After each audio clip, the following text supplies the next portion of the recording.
Rocker is the lady who's behind this record, really, aren't you? Well, he used my name anyway.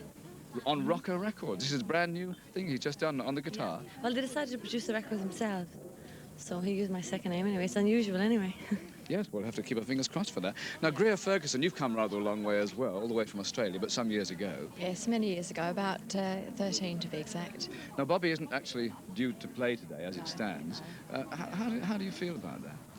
Well, we're all part of a squad, and he's organised the players' pool, so a bit disappointed for him, really, but there are, it's one of those things. Slight anticlimax, but you'll be backing him up? Oh, yes, yes, by all means. Right, I shall now prowl amongst some other attractive ladies. Sarah, you are Liam Brady's lady. Any plans? He talk about him wanting to go to the continent, wasn't there? There is. I think he's going to go. You know, that's what he's made up his mind to do. Well, how do you feel about that? I don't mind. He'll make up his mind, and I'm sure he'll make the right decision. Yeah. Now, Hilke Brooking, you met Trevor at a wedding, didn't you? Yes, his brother actually married a Finnish girl, and I was a bridesmaid at the wedding, and he was the best man. And it started from there. And you came here as an au pair girl? Yes. From Finland? Yes, to Hampstead. Working very hard, of course? Yes, no complaints. It was a lovely family, and we still keep in touch. What do you do when Trevor, if he does, comes home depressed? What do you do to comfort a disappointed footballer? Actually, I'm very lucky because Trevor really doesn't show much of his feelings. And actually, I'm the one really who gets more depressed, and I think he's comforting me. I understand. You get rid of the emotion for him. Now, walking along, Jill, you're don't talk to you. I'm nervous on television. I understand. Yeah. You're a dental nurse, aren't you? Yeah, afraid so. Have you ever had to work on Graham's teeth? Because you see some terrible gaps in the mouth sometimes. Yeah, I'm still trying to persuade him. He's got an appointment in 2 weeks' time, but, you know, the season being so busy, he hasn't really had any time, so his teeth are falling apart, you know. Are you his dentist, in fact? No, I just hold his hand while he, collapses in the chair. But They're not brave, then, away from the field? No, not really. Isn't it a glorious day for it, anyway? I must talk to Chris Devonshire, because, Chris, your fellow must be the happiest man in the world. Yes, he is very happy at the moment, yes. Because he's in the international squad. That's right, yeah, very pleased. And he's had this price put on his head of £2.5 million. That's right, I'm trying to find someone to buy him, but I'm having no luck at the moment. I'm sure some will be very willing. Now, Lavinia Parks, your bloke's in the goal for the team. Yeah. Now, I've read that he's a very handy man, isn't he? He is very handy at home, yes. Apart from being a good goalkeeper. Yeah. But he did this very romantic thing of putting a gold disc on your living room wall, That's not right, his football yes. trophies, No. for your 7th wedding anniversary. But what went wrong? He put the wrong date on. 1 day out. Only 1 day. That's enough, though, isn't it? Yes. Is he an absent-minded bloke? He is, yes, as far as dates are concerned, yeah. But it was a nice thought. Tell you what, let's have one huge prediction. From the West Ham girls, what's the result going to be, do you reckon? 2-1 to West Ham, say the West Ham girls. Arsenal, what's the score going to be, do you reckon? 3-1, I reckon. In whose favour? Silly question. Right, well, of course, I am very discreet in not going to say anything. I'm going home to sit quietly by my television set. By the way, what do you like when you watch the match, girls? I mean, do you watch quietly and calmly? Obviously, hooligans. Oh, that's a nice touch. Anyway, I'm off to watch it at home. I'm sure you are as well. Have a nice day and good luck. Cheers to both teams. Hip, hip. Hooray! The players' wives and the relaxing influence of Michael Aspel.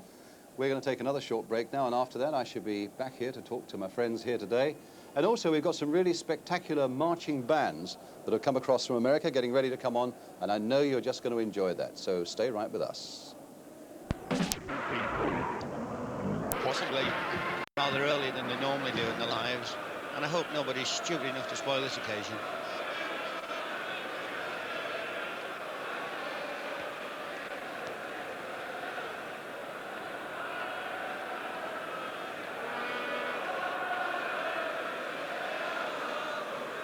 Arsenal, who've lost only one of their last 27 games, of course, the firm odds-on favourite with the bookmakers.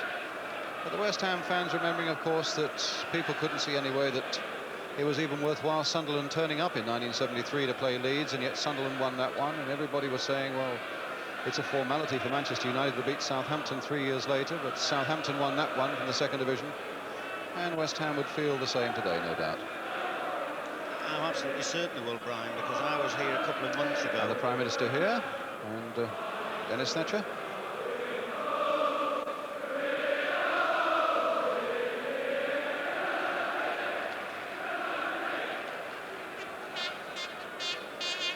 You were saying, Brian? I was saying I was here a couple of months ago, and I think we were 2-5 on. And Wolves came and just absolutely pushed us out of our stride completely. And we lost the League Cup final, which we thought we were going to win. And Her Royal Highness, the Duchess of Kent, is here. His Royal Highness, the Duke of Kent, of course, who is President of the Football Association. The teams will be presented to him before the kick-off.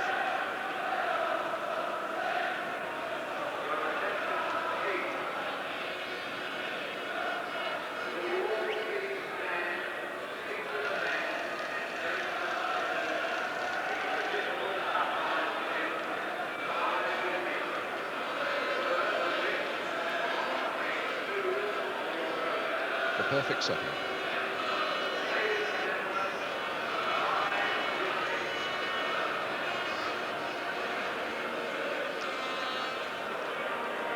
And abide with me, another part of the traditional Wembley build-up.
That softens the hardest heart, I fancy, Brian. The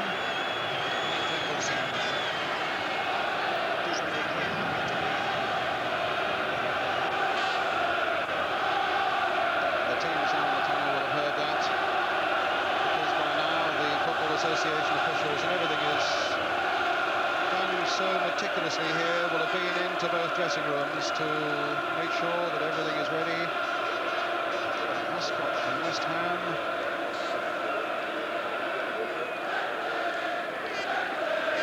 Be sure of one thing, the players will be the happiest people in the land once they can get the feel of the turf and the feel of the ball at their feet, and all the inflated build-up at last is over.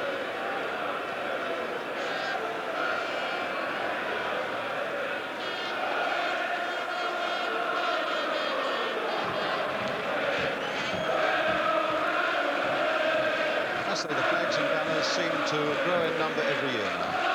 It's become quite an industry. I think with the West Ham supporters are prolific.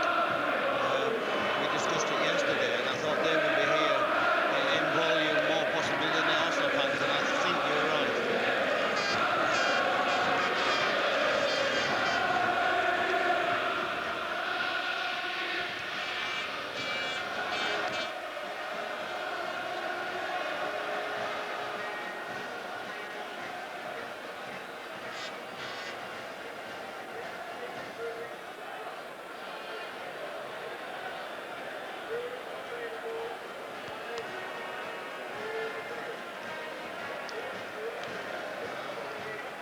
The pitch there looking absolutely immaculate, of course. I walked across it this morning. There are one or two little bare patches, and the groundsman was saying, well, the children have been here practicing their skills for a demonstration earlier in the week.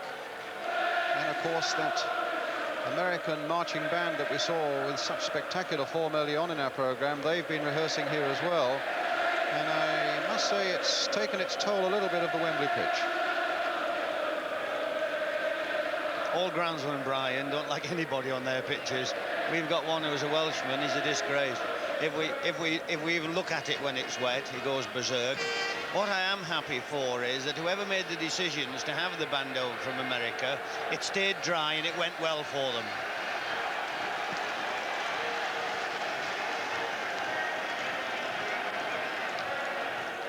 Well, by this time, of course, everybody's eyes towards that canopy at the other end of the field, to the right, where we are here, which is the first sight the players, or the public rather, will get of the players.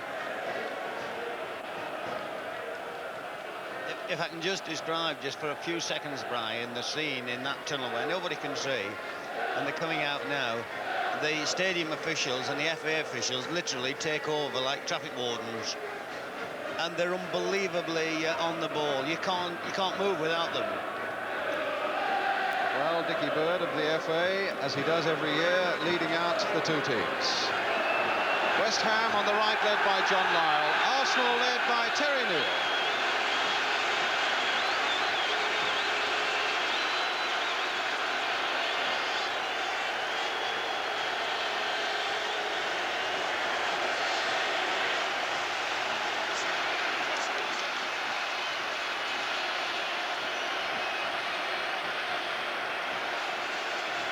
There's young Paul Allen just going through there, the 17-year-old. The wall of noise has hit him now. Brooking and Devonshire at the back for West Ham.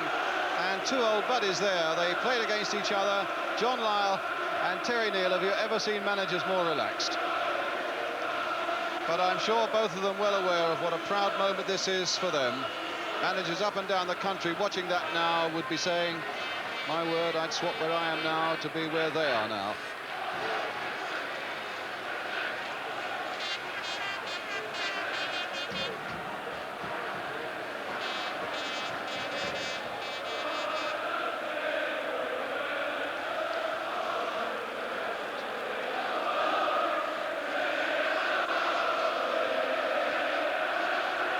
It'll be the Arsenal players who are presented first. Arsenal in their, what has become really their favourite Wembley strip, yellow shirts and blue shorts, and West Ham today will be wearing an all-white strip.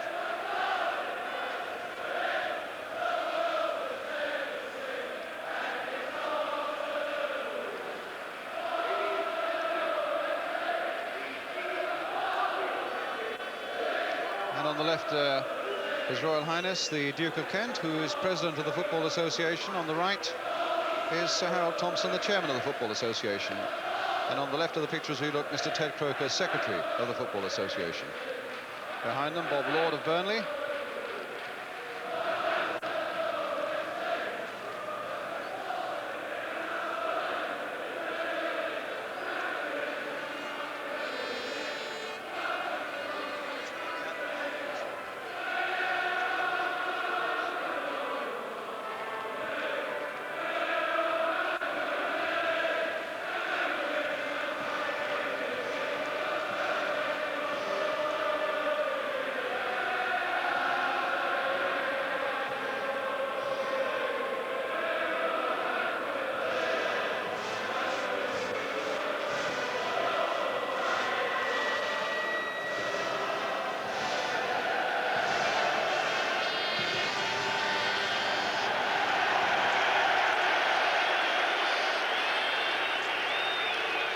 So Arsenal, the first team to be presented.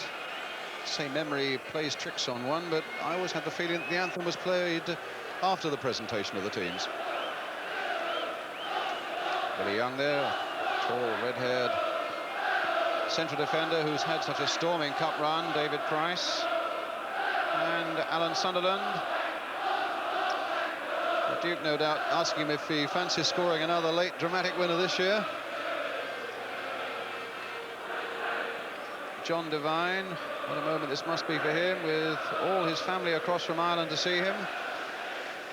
Sammy Nelson, the unlucky one, but took it really like a man. And David O'Leary, just 22 years old, and so much experience behind him, and Terry Neill. Well, if Terry gets going, the Duke may never get away from him.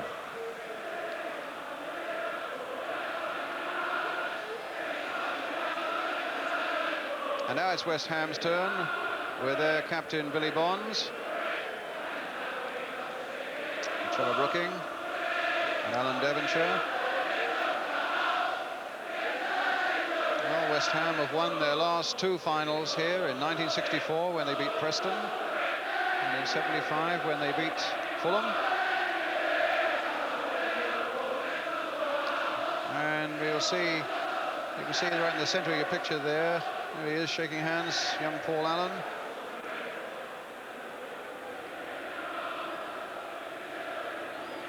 Alongside him, Jeff Pike. Ray Stewart there and Stuart Pearson. And the big man there, Phil Parkes. 10 years ago this month, he came down from Walsall to London to join Queen's Park Rangers. David Cross with a beard played here in a League Cup final, in fact, against Spurs for Norwich City. And the referee there, speaking with His Royal Highness, is George Courtney.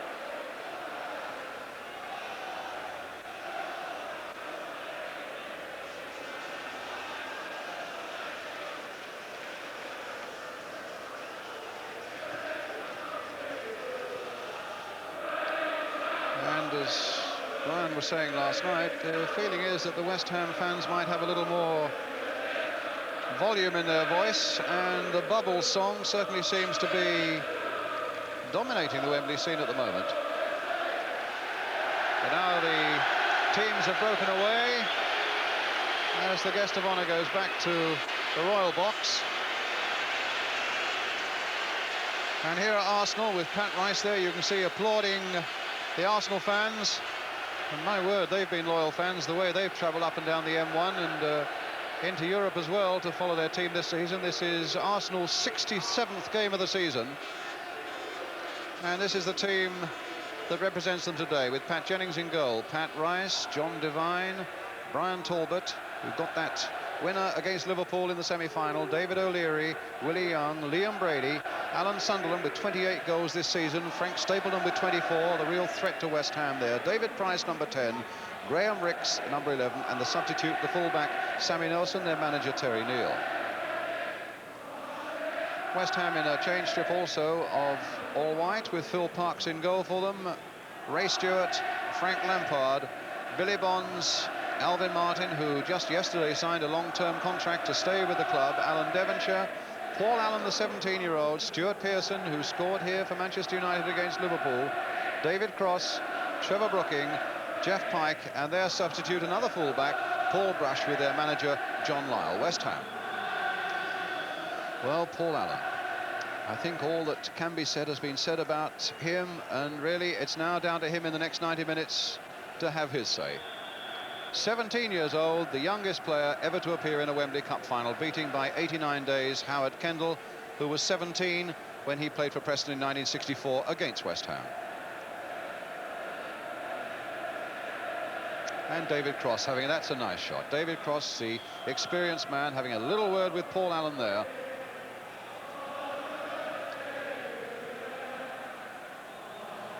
George Courtney, the referee, deputy headmaster from Spennymoor in County Durham, 38 years old, one of the youngest referees, in fact, to get a final. Pat Rice and Billy Bonds, the two captains.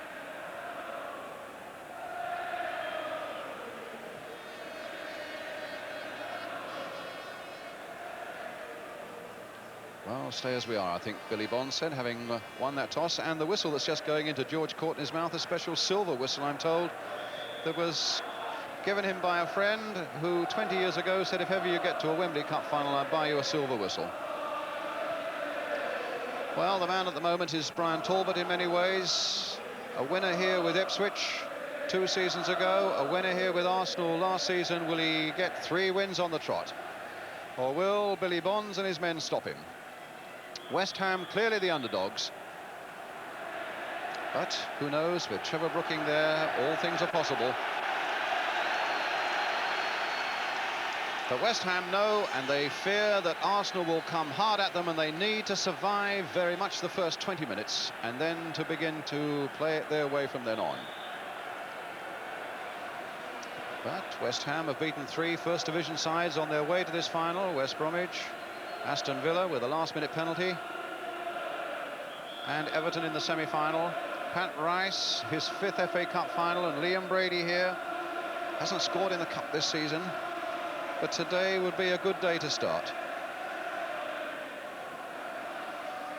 5th Cup final for this man. The only survivor, in fact, Pat Rice, the Arsenal captain from the 1971 double side.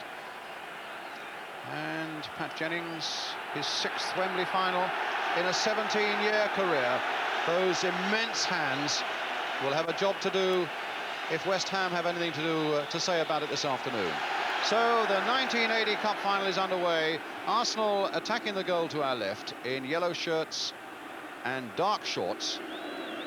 If you're watching it in black and white, just watch for those black shorts of Arsenal. West Ham in an all-white strip.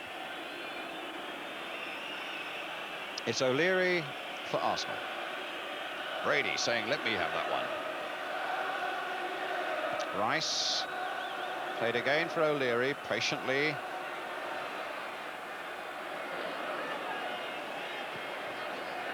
Swept wide here again for Talbot. Back to Rice again. I don't think the West Ham players touched the ball yet. It's Ricks with a very severe haircut and a long ball forward that catches Brady fractionally offside and gives West Ham a free kick. It gives West Ham a free kick, and it gives them the first touch to the ball, because the first time Arsenal played it long, they lost it. Young Ricks shouldn't have played it long. Well, here's Phil Parks. Ray Stewart. Forward to Trevor Brooking. Chested down by Pearson. Brooking again. Trying to get young Pike on his way, but O'Leary's there turning it back.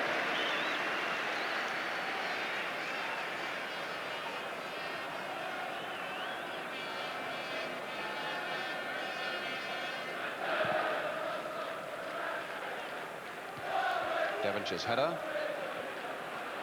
And cross. And Brooking beaten there by Willie Young. Here's Alvin Martin. And now Ray Stewart. Played forward again towards cross. Very active, but again Willie Young was in quickly for Arsenal. Price. Brady. Stapleton's up front for him. Here's Stapleton. Played inside again for Price. There's a bit of space for him, and quickly cut out though by Alan Devonshire.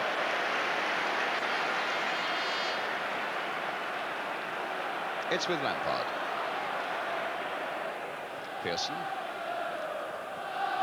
little touch off there for Devonshire. Well, he's gone past Price. Still with Devonshire. Loves to run with the ball there. Played inside here for Cross. He's got a bit of support here from Brooking. Swept wide first time there for Stewart. Played back this time for Billy Bonds. Nice move building up by West Ham, but in the end, well, Willie Young's header only coming as far as Paul Allen. But luckily for him, he didn't control it, but it went to David Cross, who hits it first time, and it bounces off Pat Jennings. From Cross. Good confident build-up there just for a moment, Brian, from West Ham. Yeah, it was rather spoilt, actually, when David Cross tried that shot from, I would say, 30-odd yards. It just brought Pat Jennings into the game.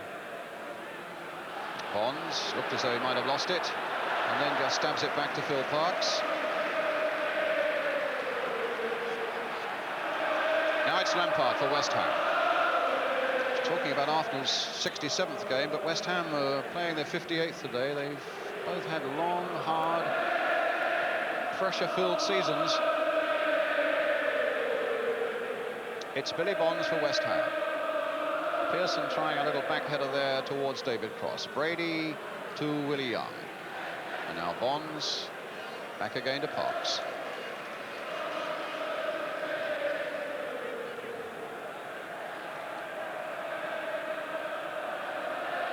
Now, young Paul Allen. A little flick there for Cross. Brooking. Again swept, just curling there to Ray Stewart on the far side. Pike.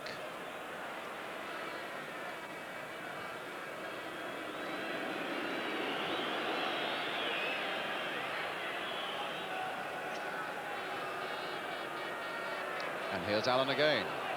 Bit of space for him. Brady staying off him. He'll go back again, I think. Stewart won't want to make a mistake. As a manager, do you feel that edginess yourself, Brian? Yes, it's there all the time. It's evident. What West Ham are doing, Brian, is they are playing with a little amount of confidence and they're pushing it around a bit. The fullbacks are receiving it from the goalkeeper, which is always a good sign. And a nice touch there by Pearson on for Brooking. Played wide again here for Pike. Oh, and he's played it again for Pearson. A little nick in there towards David Cross, but it'll be too far forward for him and behind. But again, as Brian was saying, an illustration of the confidence of West Ham, playing those balls about smoothly. Just John Weil, I suppose, would have wanted the final pass to be a little better.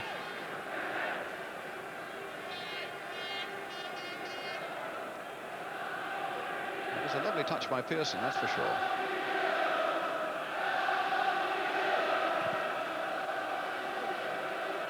Martin leaping for this one and beating Stapleton in the air, but Talbot to Price. Played on for Rice.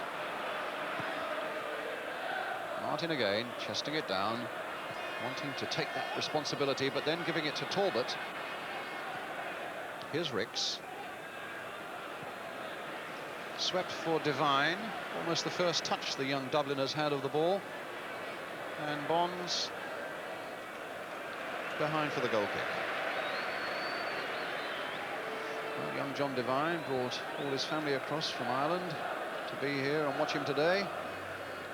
He had a really good semi-final for Arsenal against Liverpool. And the only player in the Arsenal side not to have played here in the Wembley final.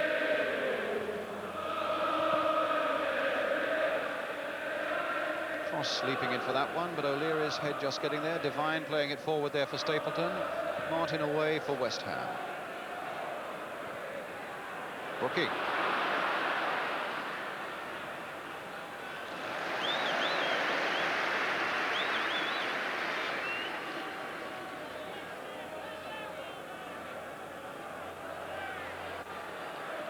Talbot.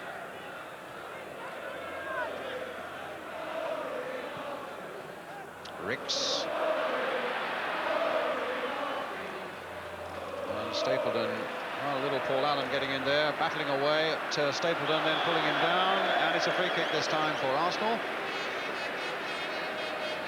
The youngster getting into the thick of it there, and it's Brady now for Arsenal. He's got Devine in a lot of space on the far side, but might try something a little more ambitious. Plays it through there and tries to get a shot going from that return pass from Stapleton. And another throw out from the keeper. Pike going past Ricks. Brooking, cross. That'll not come back to Brooking. It's with Sunderland instead. Turned nicely with that ball. Found Brady. Brady seems to be playing that little bit more forward, where a lot of Arsenal fans I know like to see him. They feel that it's a little negative, maybe having a player of his skill playing as deep as he often does. A free kick for the shove there by Alvin Martin on David Price. So a free kick for Arsenal, and maybe the first little crisis for West Ham, because Willie Young's coming up on this side. Phil Parkes has got to watch him. Price is in there as well. Stapleton, a brilliant header of the ball too. And Brady chipping that little free kick in there. Parkes with it. Safe, sure hands. And now Bonds for West Ham. Cross tackling so tight, and so little time for anybody there at the moment. Brady curling one nicely towards Stapleton. Martin's going with him. Played back again for Ricks, and that goes for the corner of Pike. Again, Willie Young is up, and this time accompanied by O'Leary as the ball is played there. Brooking, and a free kick this time for West Ham. It was Price edging in on the opposing number 10, Brooking.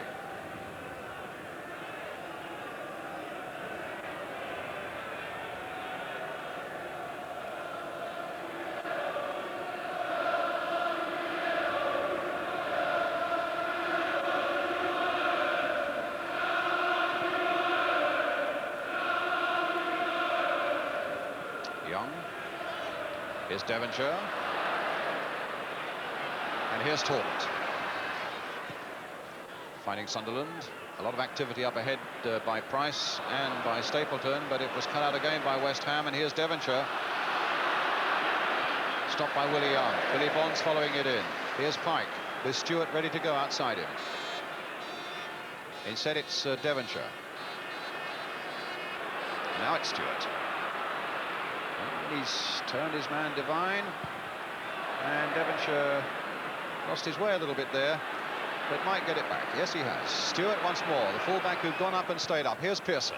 Now, can he outwit O'Leary? He can't, but he gets a corner.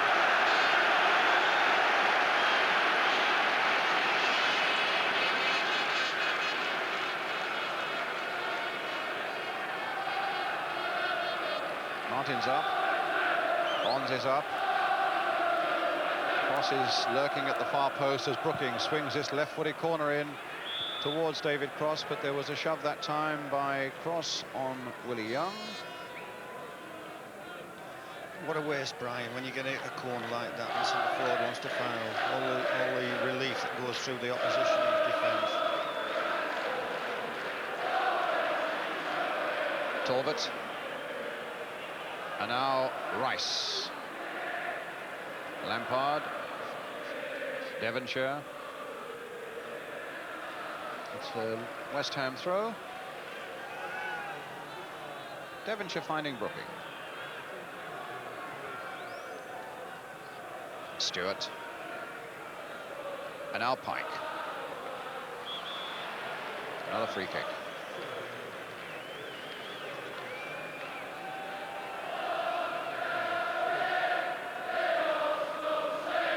But it's all very academic at the moment. There's not really the passion you expect from a local derby and a cup final.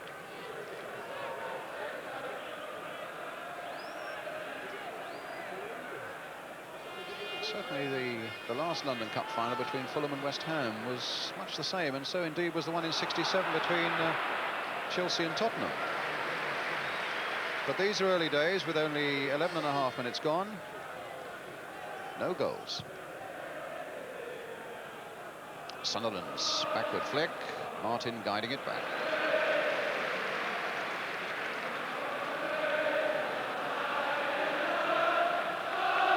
Lampard. Leaving it for Pearson. Lampard's continued his run, and Pearson has gone right past them all, pulled it back there. Pike, a shot that is well saved by Jennings. Good break by West Ham, and little Pike was really on that superbly. What a good break by West Ham, Brian. Actually, when the shot was on, it was nearly a chance. He did well, Pearson, there, laying it in very, very early. It's an early shot as well. It came through a crowded box. Real stinging attack has come from West Ham. Sunderland. And now West Ham forward again with Brooking. A level flick there for Cross, and in fact it comes through to Pearson. And here's Devonshire. West Ham really carrying the fight now to the favourites Arsenal as Devonshire goes past Talbot. The cross there that Jennings couldn't get. Oh, and Cross almost got it in there, and Pearson has!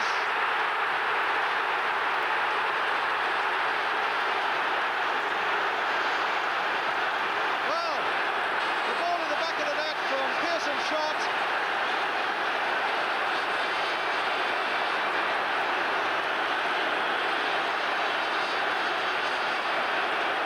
Was involved there as well. Here's Devonshire with 13 minutes gone. Devonshire with the cross. Jennings couldn't reach that one. Cross had a bang at that one, and it comes out again to Pearson. And in fact, it went in off Brooking, I think. Brooking definitely scored. It was Brooking who got the touch right in that goal mouth. Well, Trevor Brooking with 14 minutes gone. Absolute staggering goal, Brian, the build-up was. And for Trevor Brooking to be in a 6-yard area, that was incredible. And West Ham deserved it over the last couple of minutes. Yes, they put in one or two good attacks, West Ham. Played back for Billy Bonds. John Lyle. Thumbs up because everything's going according to plan.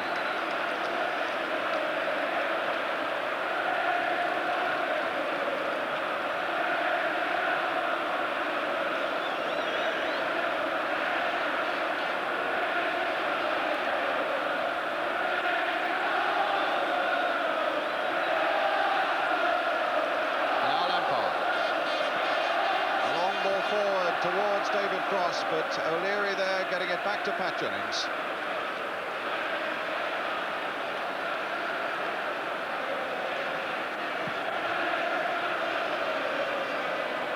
Sunderland, but they are great battlers, Arsenal, and their experience has been fantastic really over this season. They'll be there right to the finish without any question at all. There's a long way to go. Just a quarter of an hour of the first half gone. West Ham leading by a goal to nil. Brooking the scorer. And Arsenal now with this free kick with Liam Brady. Chipped in there towards Stapleton and wide of the West Ham goal, a goal kick. Well, let's look at that West Ham goal from another angle. Pearson's shot coming in there, and in fact the header from Brooking. And when you see that again now, Brian, you realise what a very good instinctive header it was, because he had so little time. If he hadn't have headed it, would have knocked his head off, Brian.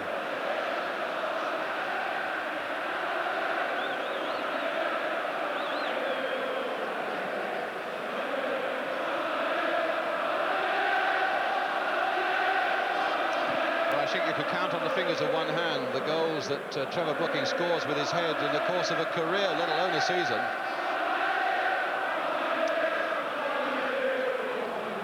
West Ham's throw, West Ham's goal.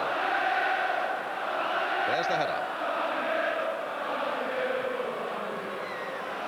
Brooking playing it forward again, but out of play this time for an Arsenal throw. So it's Liam Brady who's got to get them moving now, and so too is the skipper Pat Rice.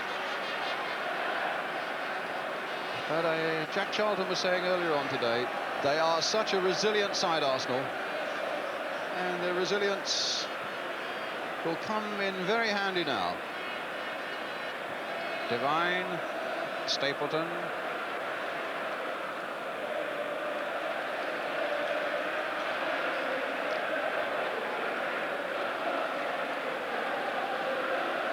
Pearson.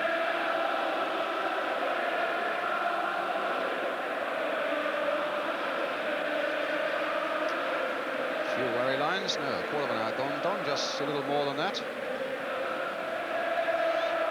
Already looking at his watch, Don Howe.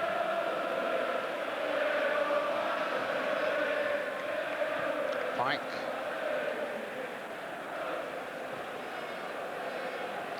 So 17 minutes and 38 seconds gone, and West Ham leading 1-0.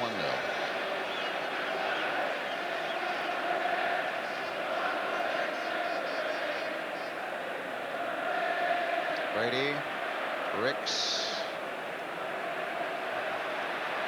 Pike sticking to him well, and sticking to him a little too well for the liking of referee George Courtney, and so it's a free kick for Arsenal. Ricks with it, swung high there towards Willie Young, but too high for him. Martin following Young out.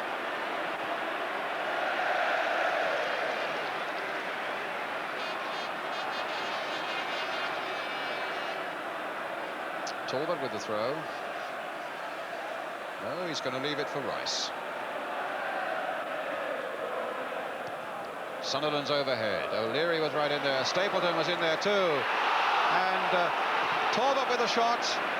Well, Martin, it was a handball, but it was a purely accidental one. And now a break for West Ham as Cross finds Pearson. Rice coming to close him down, still with Pearson. Played wide there towards David Cross. Just got up there with the header, but it was too high for him really to do anything about it.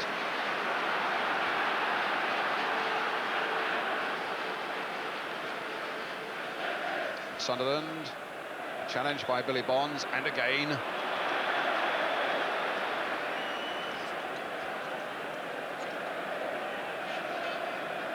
You're saying, Brian? I'm just saying, Billy Bonds, what a competitor the bloke is.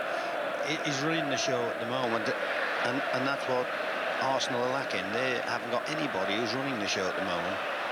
But here's Brady, the man they would look to want to run that show for them. It's with Devine now. And it's a real competitive flavour about it now. It's a cup final that started in a rather lethargic way, and now it's really beginning to hot up. And you can hear the bubbles. Song from West Ham fans, and that's a song that Arsenal will want to silence. Brady slipping past one, slipping past another, finds Talbot here, a little 1-2, they're trying to get it going. And look at the coolness there of Ray Stewart, but then he gives it away to Ricks. Ricks' shot, only half saved there by Phil Parks.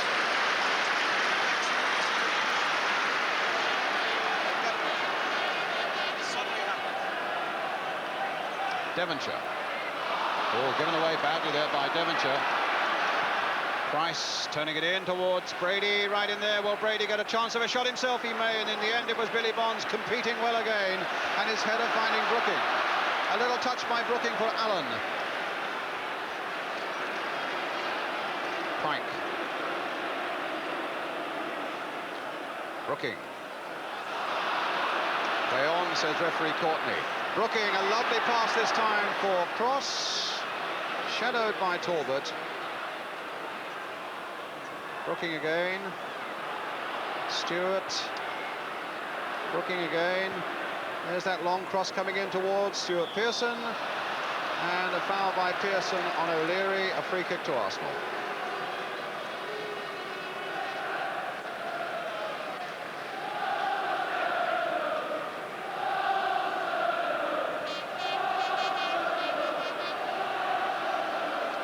Talbot.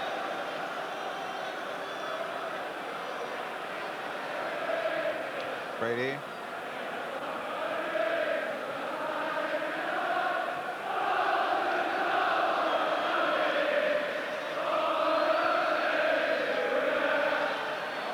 Rice.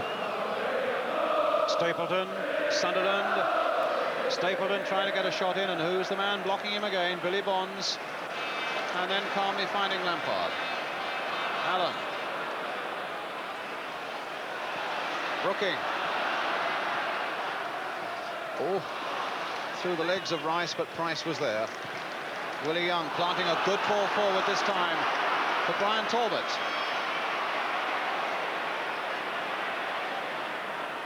Price spotted Ricks away out to the left there, but decided the pass. Looked for the return from Stapleton.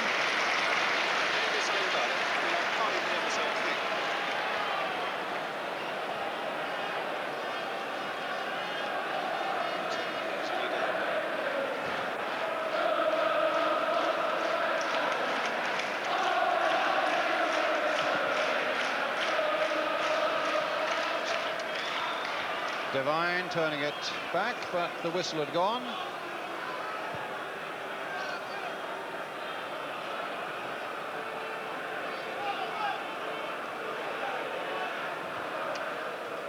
Paul Allen getting down for a nice little header there, touched on by Brooking for Pike. Pike is very, very active indeed at the moment for West Ham, and here's Brooking having a tremendous influence with Billy Bonds on this game, finding Jeff Pike. Lampard, Pike, cross, touchdown again there. Everybody in the West Ham camp shouting for handball, but it wasn't given. And the ball comes out to Ricks. The long ball forward for Sunderland to chase, and Billy Bonds going with him. A corner.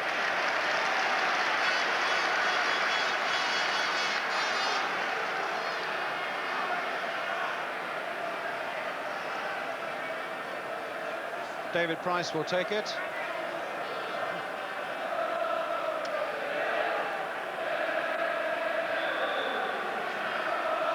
Played wide there for Devine. A lot of space for him and time to get a good cross in there, but too close to Phil Parks.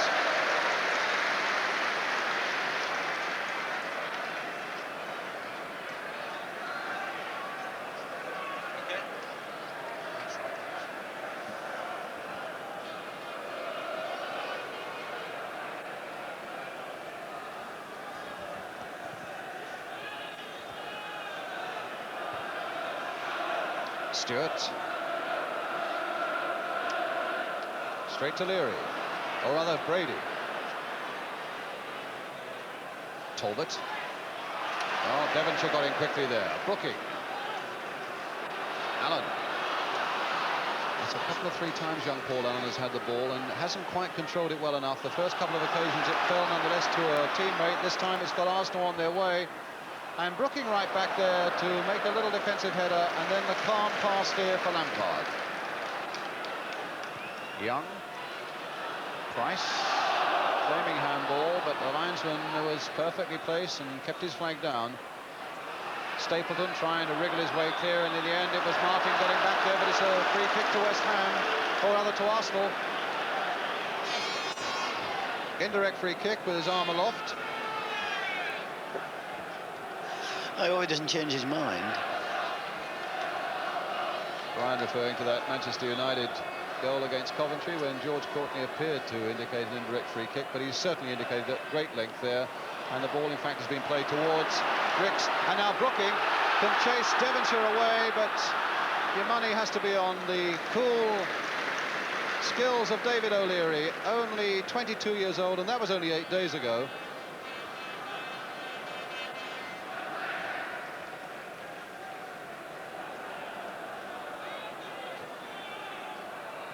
Devine playing it forward, and a goal kick. But you have to say, Brian, that West Ham have come here as underdogs, but from the word go, they looked confident, and in fact they have made the better chances as well as scoring the only goal. That's the thing that surprised me, actually, the confidence they're portraying. But what they've done in the last 5 or 6, 7, 8 minutes is they're giving the ball away too much. They're getting it all right, but they're giving it away, and if they give it away consistently, it'll cost them. Brooking slipping there, the ball coming through to Talbot. Young.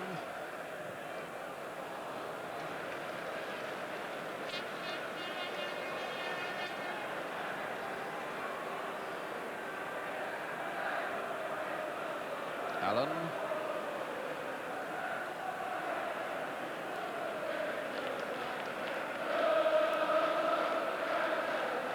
Pearson neatly tricking Brady. And that's a lovely ball, well taken there by Devonshire on his chest. Price is attacking him, Rice is right there with him, and Devonshire threatened to go past the pair of them, and the ball breaking here for Brooking. Hit straight, yes, a handball there by Brady.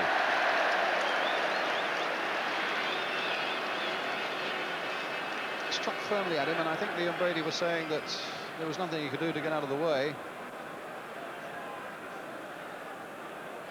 And here are West Ham again with Stewart, the young Scot. Played in again there for Cross, my word, almost fell to the boot of David Cross. In fact, it was Willie Young in the end who just got a really important touch there, although there was an infringement and a free kick. That's a throw to West Ham, and Arsenal as yet have not really got into their stride at all. So Brady has got to work out some magic. And their resolve and resilience and the running of players like the number 4 there, Brian Talbot. They've got to get Arsenal back on the path. They've strayed from that path at the moment. And Brooking, in fact, threatening to give that ball away again, as Brian Clough was saying a moment or two ago, but it broke nicely for him. And here's the youngest man in Wembley history, Paul Allen, finding Alan Devonshire. Lampard's gone outside him, and here is Frank Lampard. That's an interesting cross in there, and Rice, and they're all over the place at the moment there. Nobody quite knew what responsibility to take for what. And Martin climbing well above Sunderland to put it into touch for an Arsenal throw. In fact, he was jumping at the Arsenal player, and so it's a free kick to Arsenal, and no score at the moment between Celtic and Rangers in the Scottish Cup final at Hampden Park.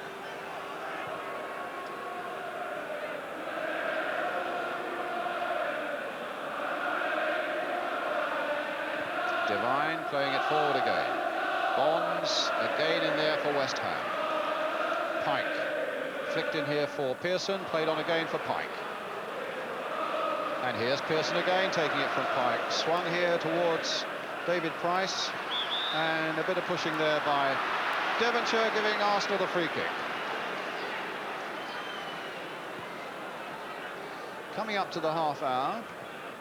And West Ham leading by 1-0, scored by Trevor Brooking.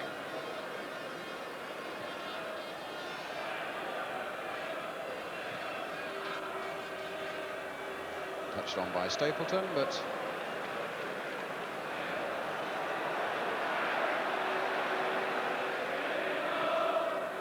half an hour gone, coming up as you can see, 29 minutes 56 seconds, West Ham leading 1-0.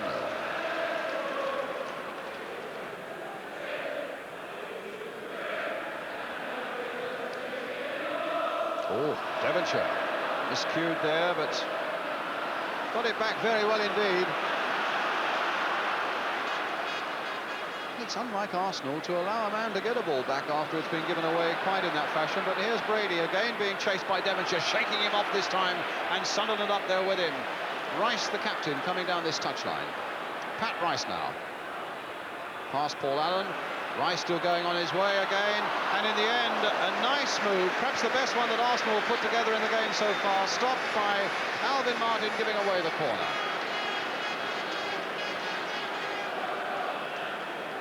And he had to give away that corner because Rice was advancing, and it's going to be Ricks who now takes the corner for Arsenal. Short to Rice.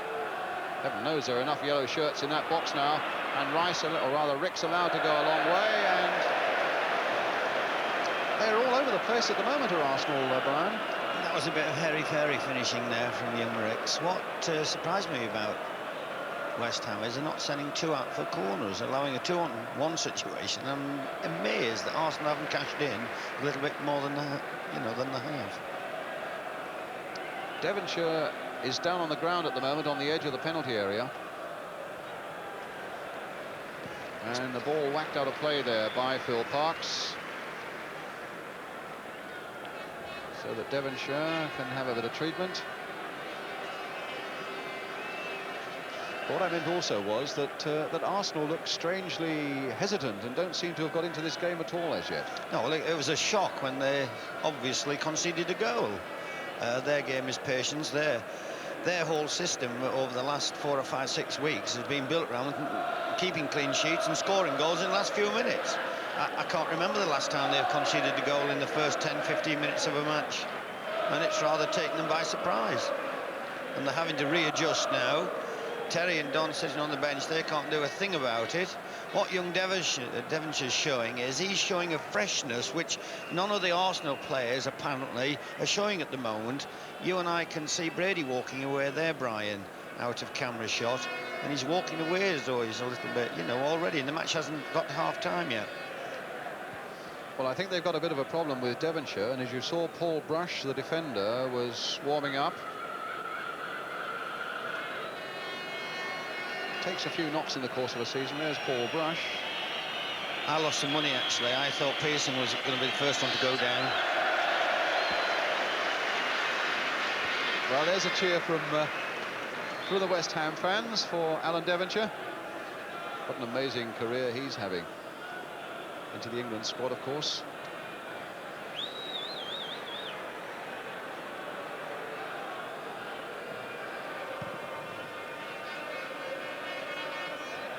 Stapleton going to that one, and now Ricks, and Stewart getting it away. Arsenal, of course, with another very important date on Wednesday night in Brussels in the final of the European Cup Winners' Cup against Valencia of Spain. Devine pushing that ball in there. Talbot trying to dink it back once more. Alvin Martin there with a header. He would have liked to have got a little more length on that one, I suppose. It's Rice. And Billy Bonds into touch. Arsenal's throw. Talbot with it. And now Willie Young. And Arsenal have pushed a lot of men forward as Young fires another long one in there, but that's straight into the arms quite comfortably of Phil Parkes. And the throw finds Pearson. It's with Pike.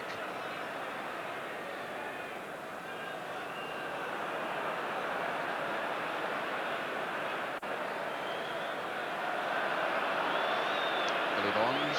And back to Phil Parkes. Lampard. Devonshire. Allen. Just can't quite get the touch he wants at the moment, but there again it comes for West Ham until Willie Young takes it on, takes it past Paul Allen. He's got a few yellow shirts up with him until Trevor Brooking comes back and at least gives them a slight breather, and the ball goes off David Price for the West Ham throw. 10 minutes to half-time.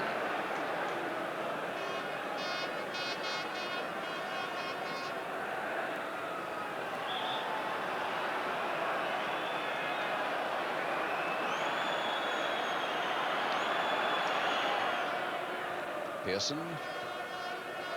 It's Talbot. Challenged unfairly by Devonshire.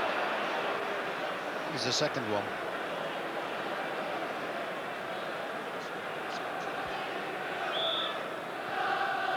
Pearson took a knock as well.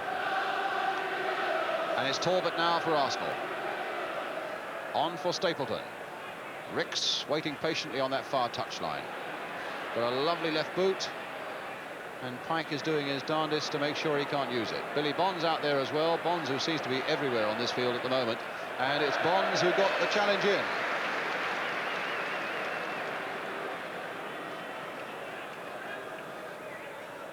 Sunderland's little touch. Devonshire's little touch. Willie Young's shot over the West Ham crossbar, but it clipped off a West Ham defender for the corner.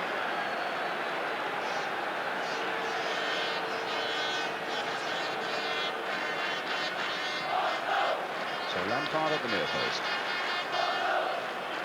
Brady with the kick. O'Leary up in there as well. Brady's long hanging free kick there, and both Willie Young and Sunderland there, but the header going quite tamely wide of the West Ham goal.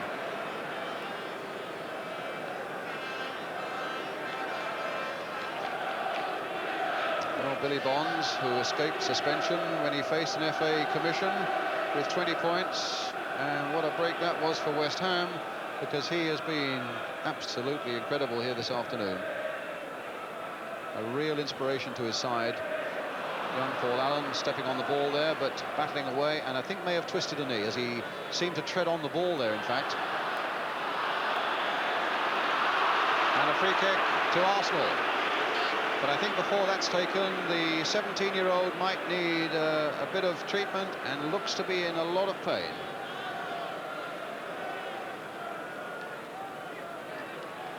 Maybe he'll be able to run it off. And at the moment he's got to run back into defence to face this Arsenal free kick.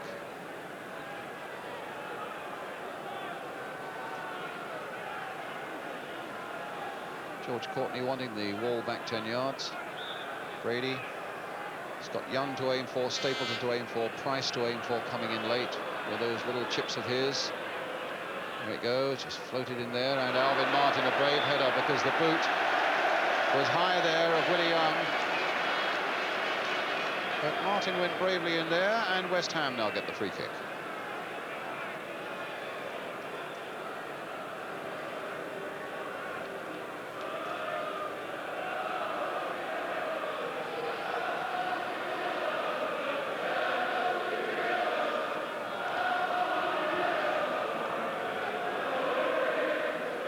Pike's header.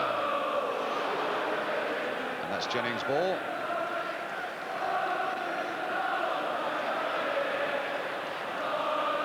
Rice. Talbot. Rice again. Floated once more towards Stapleton, but it'll fall this time for David Price for Arsenal. Curled again towards Frank Stapleton, trying an overhead kick. Ricks was coming in fast, and Pike had shadowed him beautifully.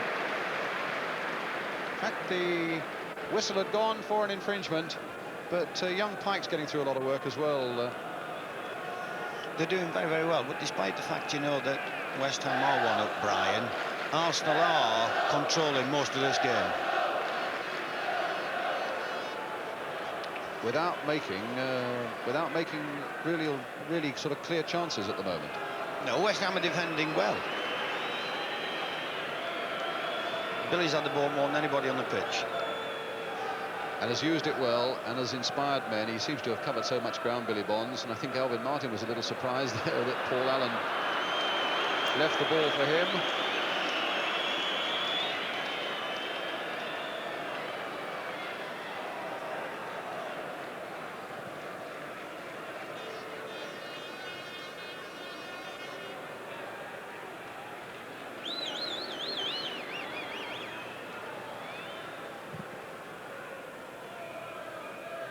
Martin winning it in the air. Devonshire getting in quickly. Pearson hoping for a bounce to go his way, but it didn't.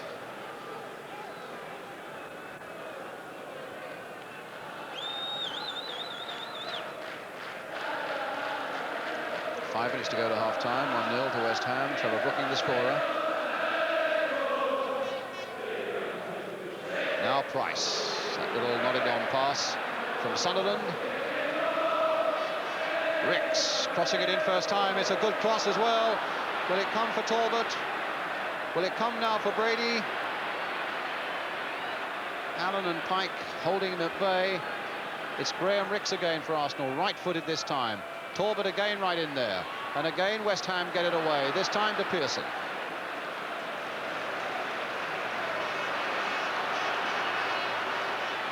Stewart.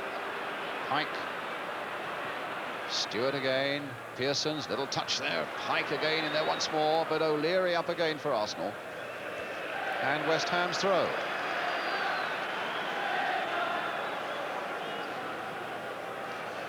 Well, he's on a winning run, Brian Talbot. Winner for Ipswich and a winner for Arsenal. The man who got the goal that finally beat Liverpool, but the record is not going his way at the moment, because it's Pike now to Brooking, and West Ham leading by 1-0. Pike again with a cross there. Stuart Pearson right in there, nodding it back there, hoping that Devonshire would get there, but it was Talbot who stopped the shot. But Lampard now for West Ham. Well, that was optimism of the highest order.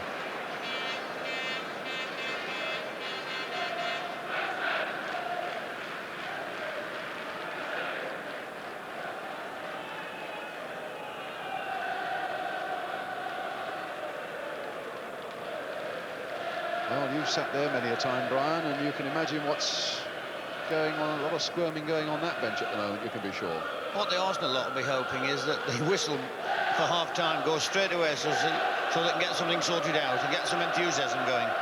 Apart from the enthusiasm, what would you see them needing to sort out now? They've got to get young Talbot a kick, because apart from intercepting a pass, he's not had a kick. Well, here's Billy Bonds, who's had more than a kick, and gets a free kick there for the challenge by Brady on him. And Brady showing his great disappointment there towards George Courtney.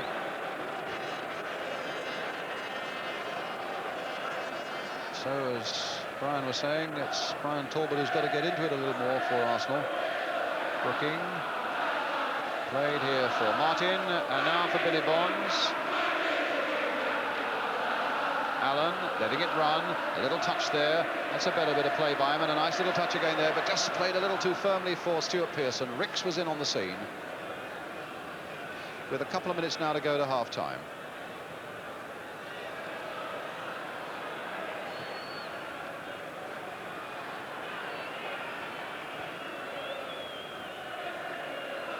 Bonds beaten in the air that time, and in fact was jumping all over Sunderland, which concedes the free kick to Arsenal.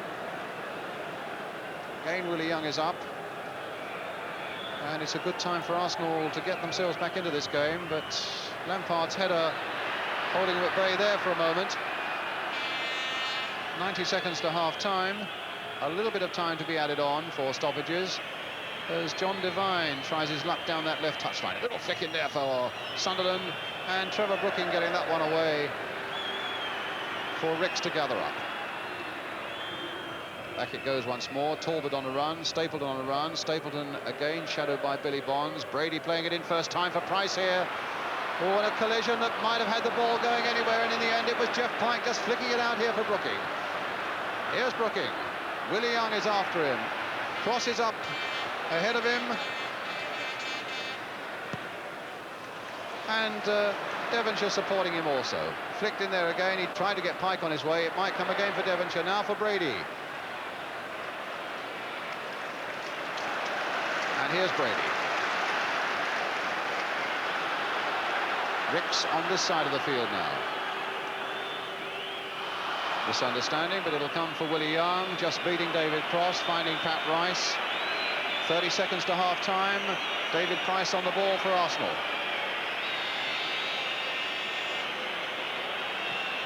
Rick spraying it wide to Devine.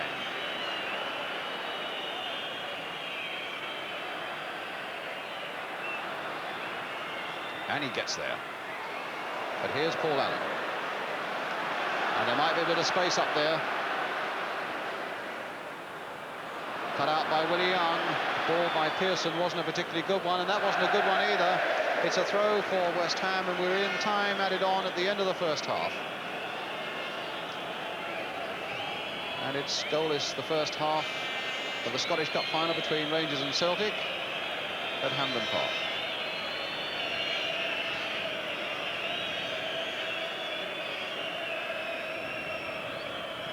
As you can see, we're over the 45 minutes. And the ball with Talbot for Arsenal. Devine.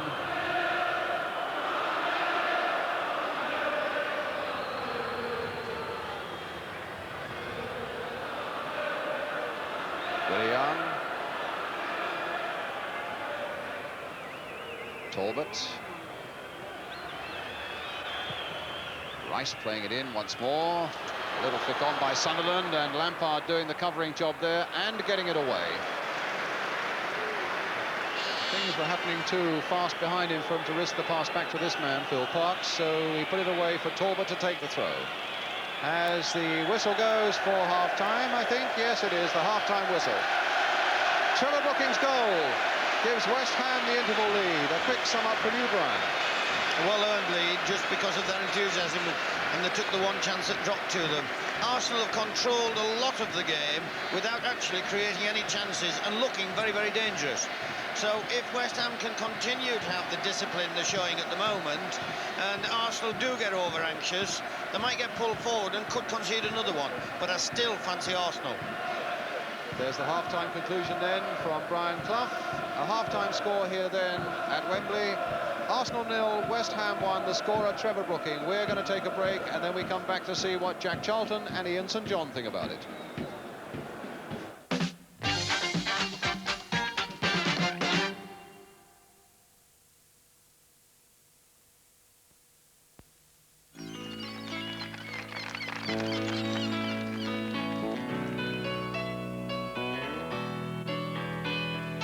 Don't laugh at me, 'cause I'm a fool. Hey, that's me. I know it's true. Sorry. That I'm a fool. Sorry. No one seems to care. I'd give the world to share my life with someone who really loves me. I see them all falling in love, but my lucky star hides up above. Someday maybe my star will shine on me. And don't laugh at me, 'cause I'm a fool. Don't laugh at me, 'cause I'm a fool.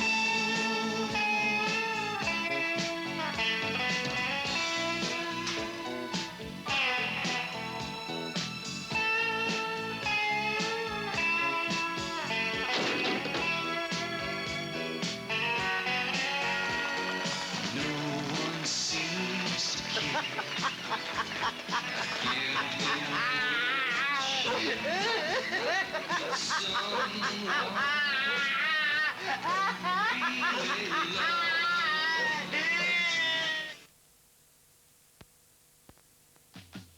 Close by the Mersey, they eagerly gather, cock choir roaring, super race on, natural talent, natural winners, 1 pint a day helps them stay fit and Milk.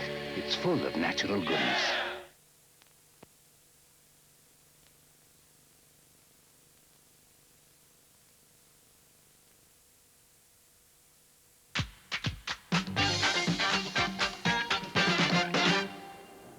welcome back to Wembley. Let's turn to Ian St John and Jack Charlton. Jack, Brian Clough was saying that he thought that Arsenal might still pull this game round. I think West Ham have done well defensively. They've got the goal, and now their back four are sitting at the back, but they're controlling it and they're pushing out to the penalty spot and they're not letting Arsenal get in behind them. And Arsenal have got to start getting to the dead ball and getting the ball back over if they're going to score a goal. But Alan Sunderland and Stapleton have got to put themselves about a little bit more in there, particularly Alan Sunderland, who's having a nightmare.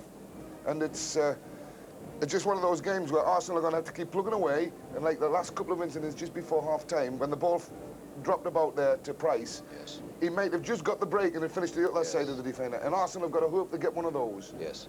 Before we look at it, though, Ian, let's just have your... I mean, the favourites just haven't played as favourites yet, They haven't played at all. I mean, Arsenal are just not playing as they have played over the past few months, you know. Now, maybe it's because West Ham are doing well against them, but I don't think so. I think it's players on the day who are not playing well. The forwards are not playing well. Midfielders, you know, the ball's breaking off them. It's very lively out there.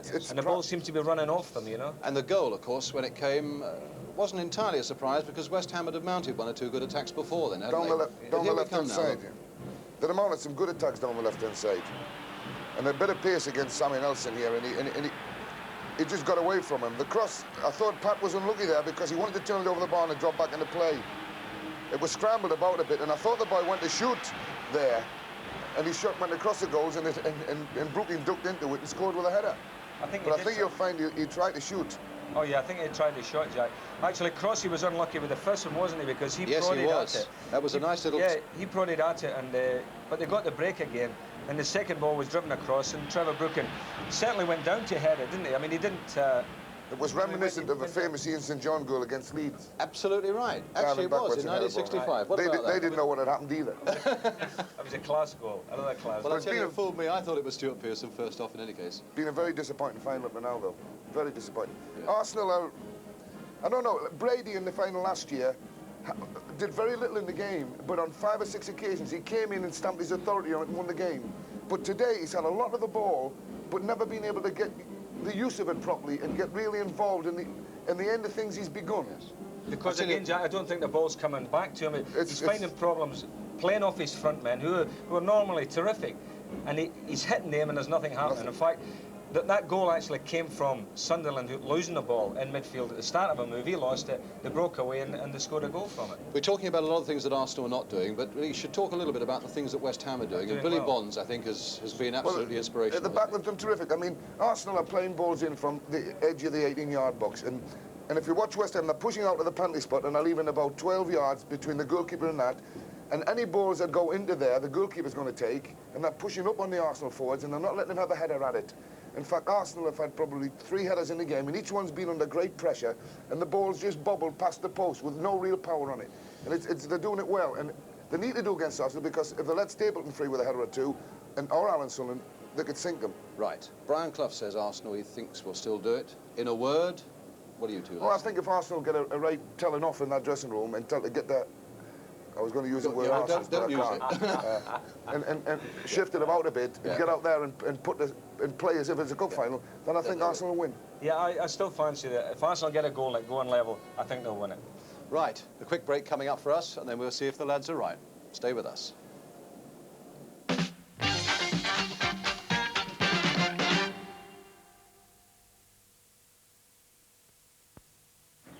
Chalk? Are you kidding? What's this? What's this I'm drinking? Guinness. And what's this that John's drinking? Guinness. And what's this I'm pouring out for Jenny? Guinness. Right then. Who won the FA Cup in 1958? Bolton Wanderers. You'll have to move in a bit, love, because them guards who don't move much. Great, that. Hey, pal, will you do us a favour? Take a photo of me and the missus, that, and get this one. It's an Olympus trip, that. Zyco lens, just like on the OM2. And there's a built-in light meter. Listen, all you have to do is press the button. Go on, anybody can use it. Okay. Hey? Do you look around? Oh, you look lovely, isn't it? Don't We're all hold over it together. Hang about, hang about. Yeah, that's it. Yeah, that's nice. Yeah, that's very nice. Stay like that. Good, no, good. Head up a bit, darling. That's very nice, dear. Good. No, just that way a bit. Just that way a bit. That's nice. Good. Good, pussycat. Hey, that's my film, that. Who do you think you are, anyway? David Bailey? Easy. Come on, look. The Olympus trip. So simple, anyone can use it. Oh, put the television on. It's cricket. When you watch a big Sony colour set, the quality of the picture is astonishingly lifelike. Oh, there's a horror on the other channel. You see, Sony's Trinitron tube is unique because we've specially designed it to produce truer, clearer colour, so your favourite programmes are even more enjoyable. We've seen this one before. What's on the other side, then? Sport is more scintillating, horrors more horrifying, westerns more western. Sony Trinitron. The picture's so real, it's just like being there.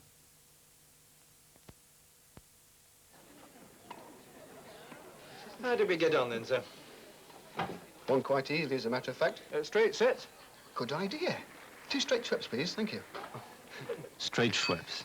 Ice, lemon, and nothing but the crisp, sparkling subtlety of tonic brush. You know who. 2 of the same, please. Thirsty work, tennis. No, sir, I'm Graham. Dennis left last week. Schweppes. It's great. Straight.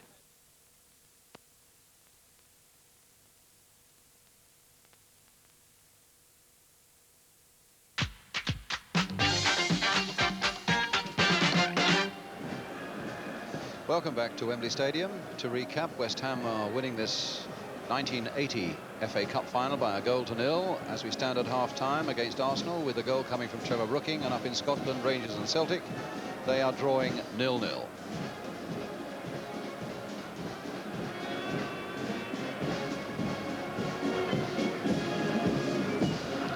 The combined bands of the Guards division, and I get so many people writing saying, let's see a little more of the bands, and so we'll do just that for you.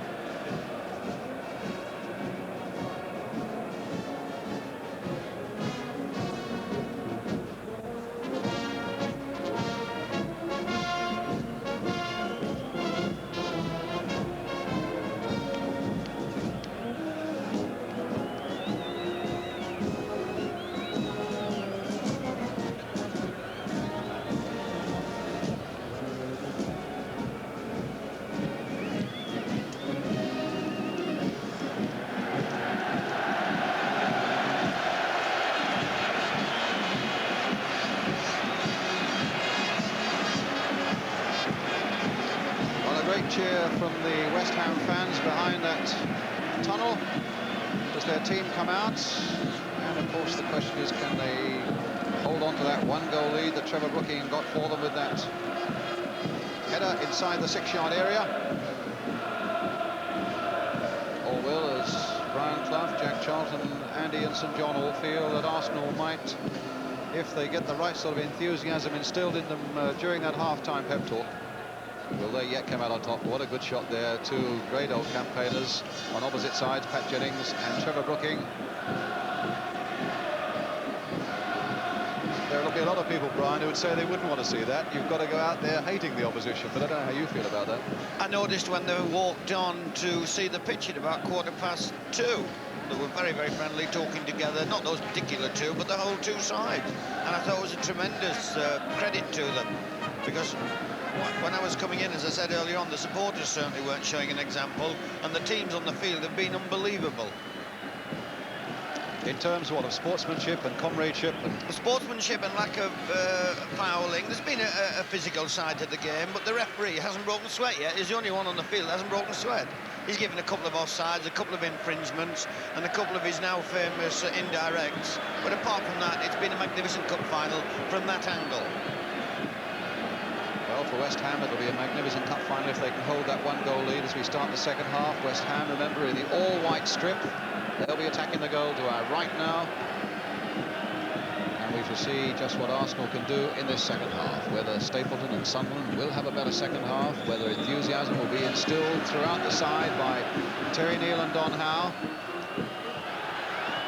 That pass from Paul Allen almost leaving Billy Bonds in a bit of trouble there, but the ball coming for Price. And in fact, his clearance had to be a very quick one and not an accurate one. Brady finding Rice, played in first time there. Billy Bonds again at the centre of the action, not getting it away though. Rice versus Lampard. Devonshire in there as well, taking it outside the penalty area. And Lampard finally woofing it away there towards David Cross. Chested down for Brooking. Played there first time for Pearson and now for Devonshire. Pearson wanting it back.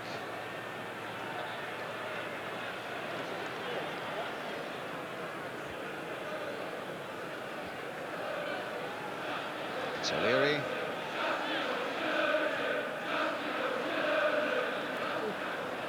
And the ball out of play. A smoke bomb from the Arsenal end. Being dealt with by the police.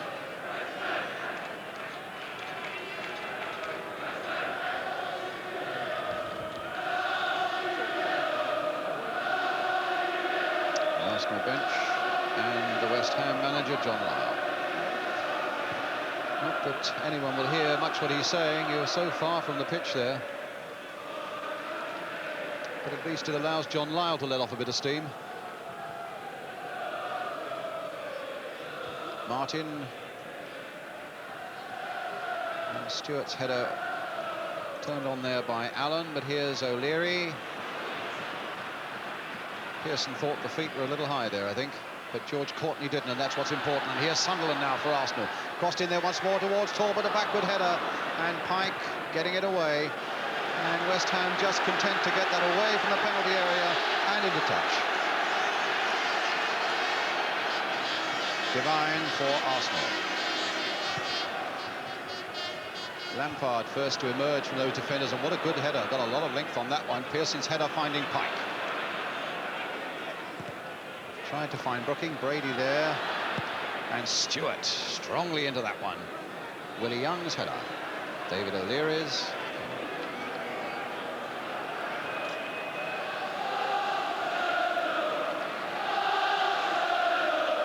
Divine. Ricks. Sunderland, a good ball there for Graham Ricks. Turning Stewart. Ricks with a curling shot, and that needed to be pushed away. A really lovely piece of football there by Graham Ricks. And the corner about to be taken by Pat Rice as Ricks has his shot turned away by Phil Parkes.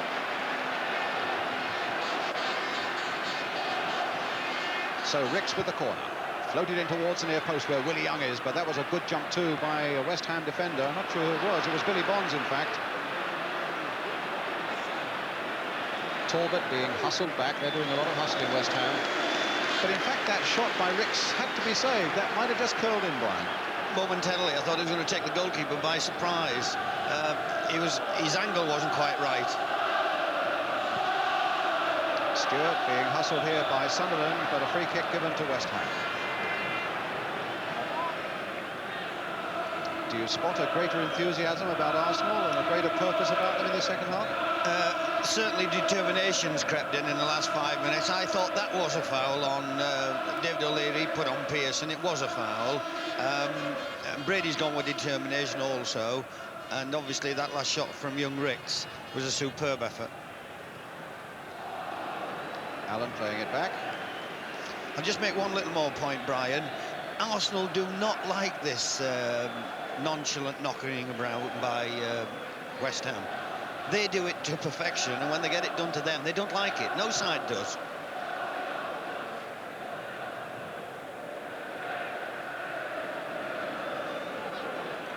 What does it mean? They've got to come on a hot afternoon and get the ball and be maybe a little more energetic about it than they would like to be. Plus the fact that they're 1-0 down, they know they've got to score, obviously. They don't like being pulled forward, and as I've said, they've got it off to a fine art, and when they have it done to them, they don't take it too kindly.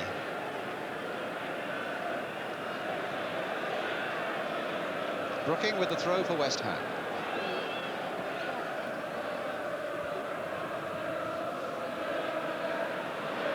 And back by Martin to Billy Bonds.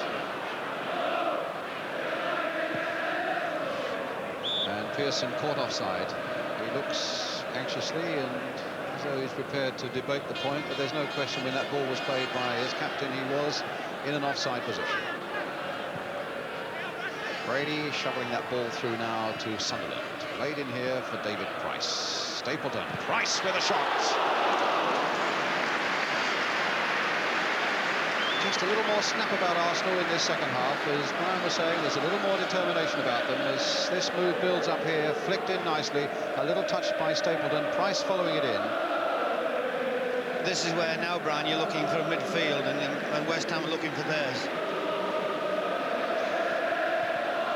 Well, West Ham have all their talent in midfield with Devonshire and with Brooking, and they are needing a bit of steel as well. Devonshire's gone down again. And Price being hustled off that ball by Brooking, and it's a free kick for Arsenal. So Brooking and Devonshire, who's just getting to his feet again, if they can keep a grip on this midfield. Supported, of course, by the busy play of Paul Allen. Stapleton. There's another shot there. Well, that was Alvin Martin getting down to his knees almost to knock that one away. Talbot. Rice. Ricks away on the left. Devine to Brady. Ricks. Playing it in early, but almost lazily. Oh, that's ridiculous. That young man should be keeping the ball. To Ricks. No, the West Ham defender, having got it, he whacked it out of play. Should be keeping the ball. Brady. Got a foul on him by Pike. There's hardly a bead of sweat on his forehead, as Brian was saying. George Courtney.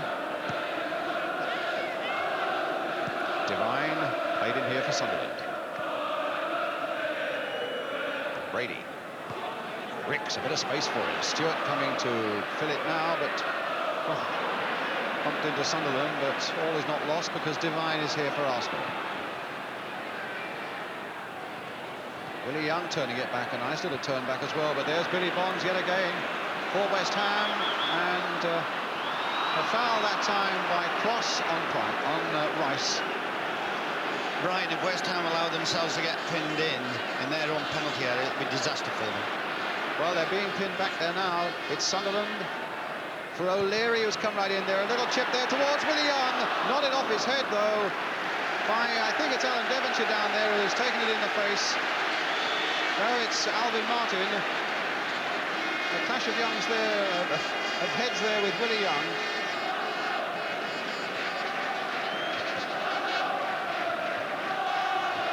Well, it'll be a painful replay, but let's see how they did it again. Nice little ball played there. Look at O'Leary of all people, and a beautiful cross by him towards Willie Young.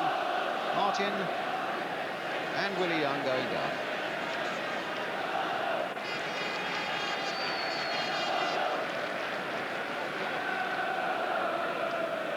So they'll both be ready to go on again in a moment. Looks as though Willie Young's first to his feet, and as though Alvin Martin might have quite a shiner there. It's a corner for Arsenal, which David Price will take. And there it is. Parks coming for it, and Parks grabbing it well.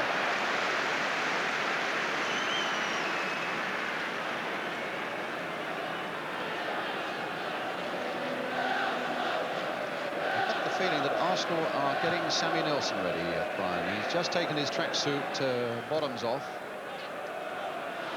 Well, Paul Allen couldn't get a contact there, and it fell for David Price. Now for Stapleton. Here's Price again. Devine. Brady.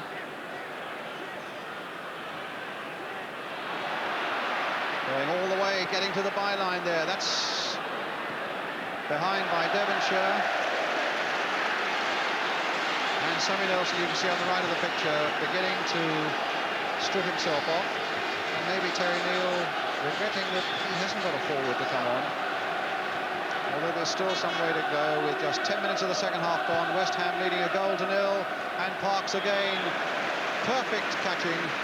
Superb handling, under pressure. Brian? The referee's given a free kick, but he wasn't to know he was going to give a free kick, and he took that at a very awkward height. It was a good corner, and it came over Willie Young, and that's the second time he's taken the corner in quick succession. His handling appears to be superb at the moment. With the sight of Sammy Nelson on the bench and the possibility of him coming on, what's your feeling about that? Well, the nightmare that the management of Arsenal are living with at the moment. I'll just read it. No, Billy Bonds is there again, Brian. The nightmare that they're living with at the moment is not only the 1-0 down. I don't know where they're going to play the lad if he comes on, and that's always a disadvantage, as I've said, when you have a full-back as sub. Well, it's West Ham in possession at the moment with Jeff Pike. Trying so hard to get away from being pinned back for so long. And Pearson finding Brooking. But being stopped by Brady, who is a new Brady in this second half. There's no question of that. And a long ball forward. Martin's chasing, Stapleton's with him, and Alvin Martin safely back to his keeper.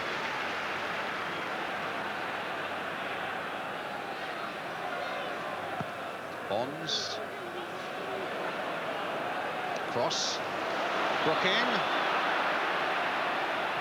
All played there towards Pearson. Right on the edge of the box. In fact, there's not even a free kick.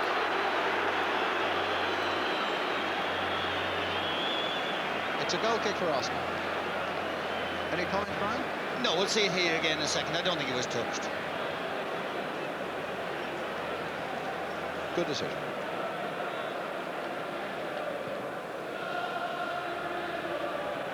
Divine.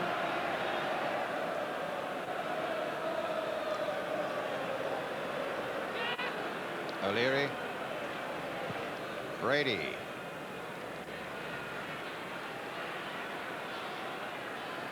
Price. Ricks. O'Leary always giving it to young Paul Allen. Played back here for Cross. Played on quickly there, but far too quickly for Allen. It's going to be Willie Young. And Sammy Nelson continuing to warm up.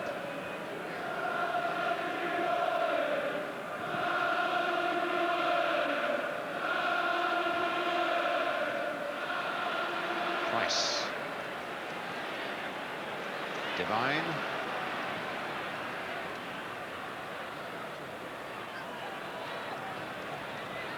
Divine with the cross. And it'll be Rice on the other side. O'Leary coming up more and more, and again getting a good cross in that time towards Stapleton, but here's Devonshire for West Ham.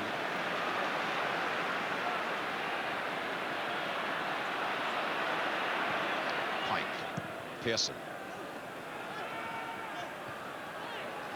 And Allen battling away, but in danger of losing it, and then finding the ball at his feet and finding Pike.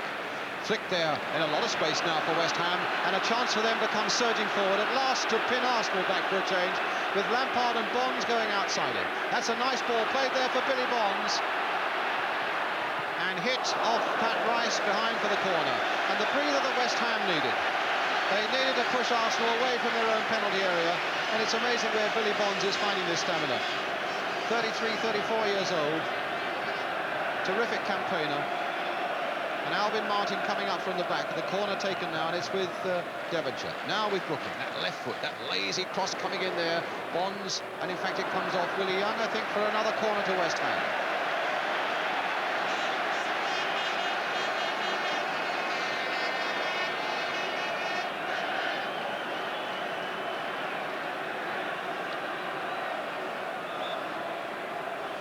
Brooking, Pike, Stewart.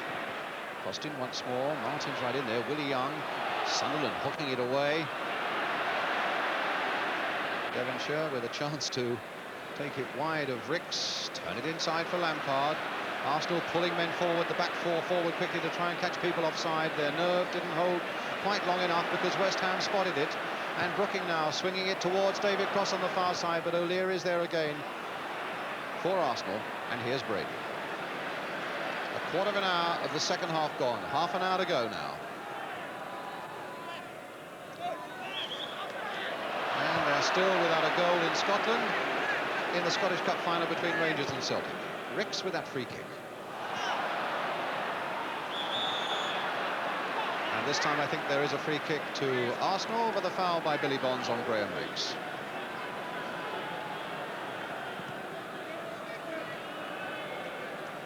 Brady, O'Leary. And they are being either tempted or forced to push a few men further forward now, Arsenal. And Brady is one of them. And the shot into the side netting.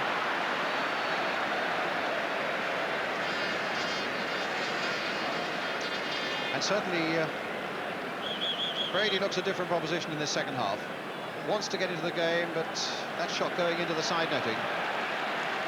And the substitute is coming on, and John Devine is coming off. They're substituting one full-back for another, with the exception, of course, that Sammy Nelson is renowned for his ability to come forward and increase the power of attack. Terry Neal giving the young Irishman a pat on the back. But probably wishing that he'd got an out-and-out attacker or an attacking midfielder to bring on now. Because it's West Ham in the lead, and with Paul Allen in possession for them now.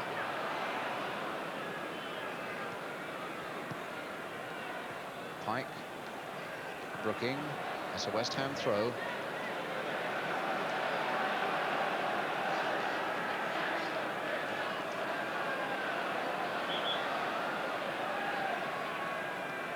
Stewart, Pearson, Brooking, will hit it straight at O'Leary, and Ricks hitting it straight at Billy Bonds. And Bonds in turn giving it away, but trying to get it back, and the ball falling for Sunderland. Ricks playing it forward again. That's a nicer looking ball there for Stapleton. Martin's right there with him.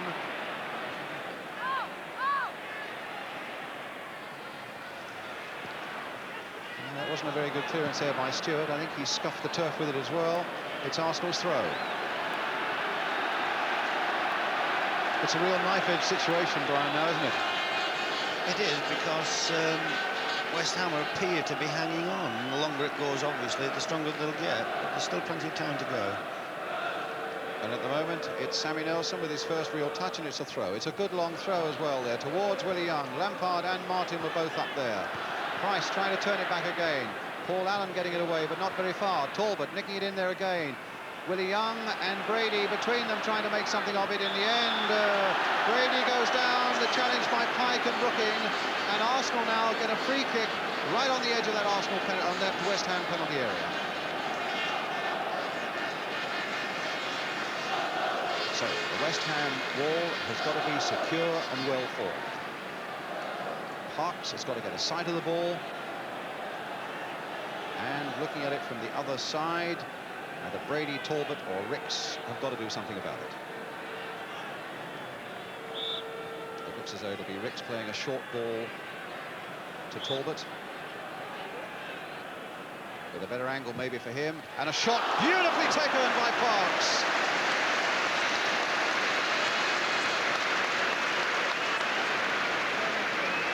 Well, it was pretty clear what Arsenal intended. Even so, the shot was a good one and the save was even better.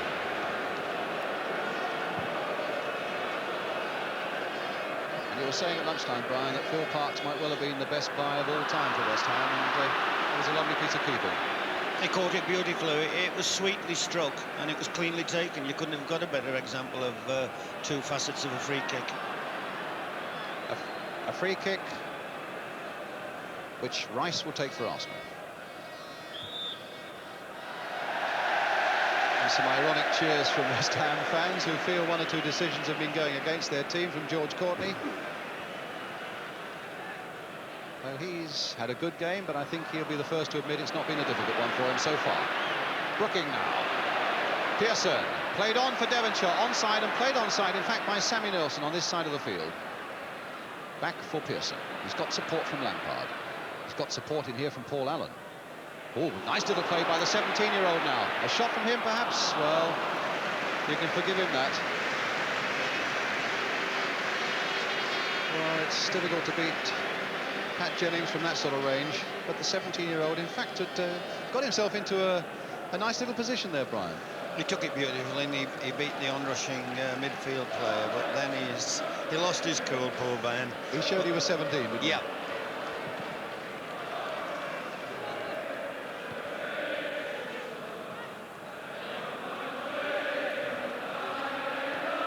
It's Ricks for Arsenal.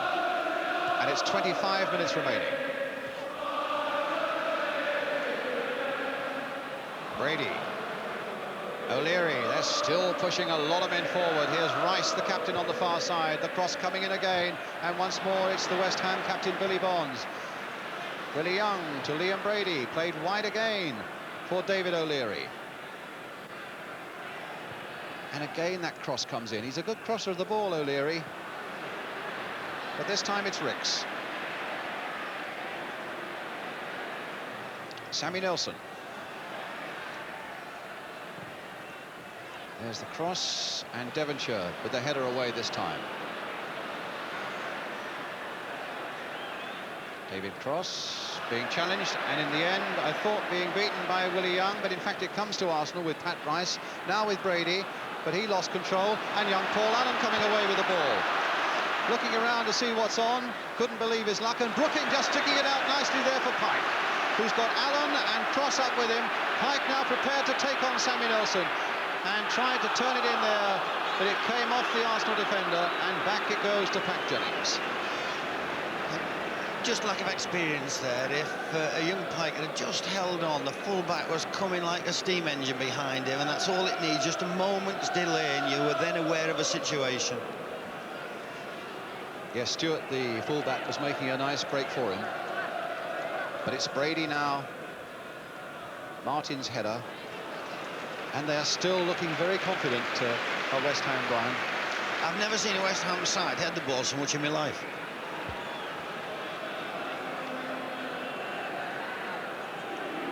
And there's one man you've got to pick out still in this second half, and here he is, Billy Bonds. He's going like a bomb. And Brooking set the pattern when he scored with his head.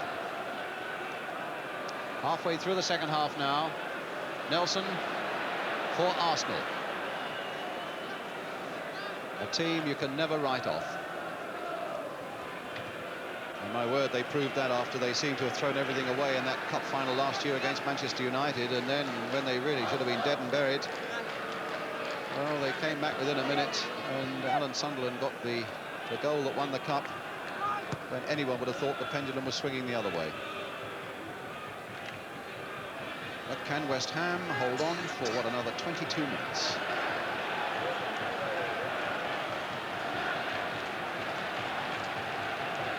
It's Nelson with the throw.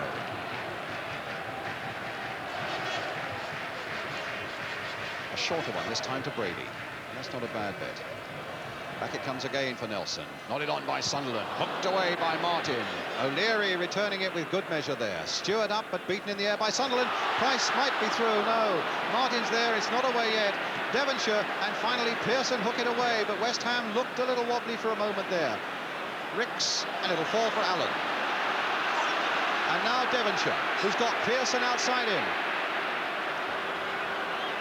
Well, Pearson can really attack that corner of the penalty area, bringing the ball in, and nobody there. Just up another couple of yards, and David Cross might have got ahead to it. But that might be the pattern, mightn't it, with Arsenal pushing a lot of men forward, as they have to now, that they might be a little susceptible to a quick West Ham break. It's with O'Leary at the moment. And now with Price. And now with Brady. As Arsenal come looking for that equaliser.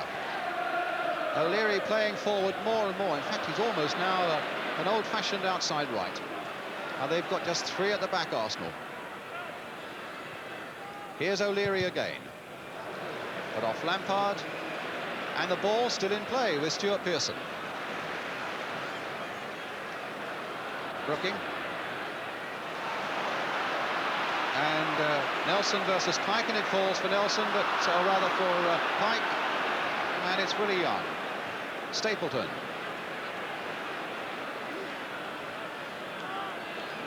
Liam Brady. Stopped by Devonshire, pulled back by him, free kick. And I think the referee will want a quick word with Brady. Probably have it with him while they're running along.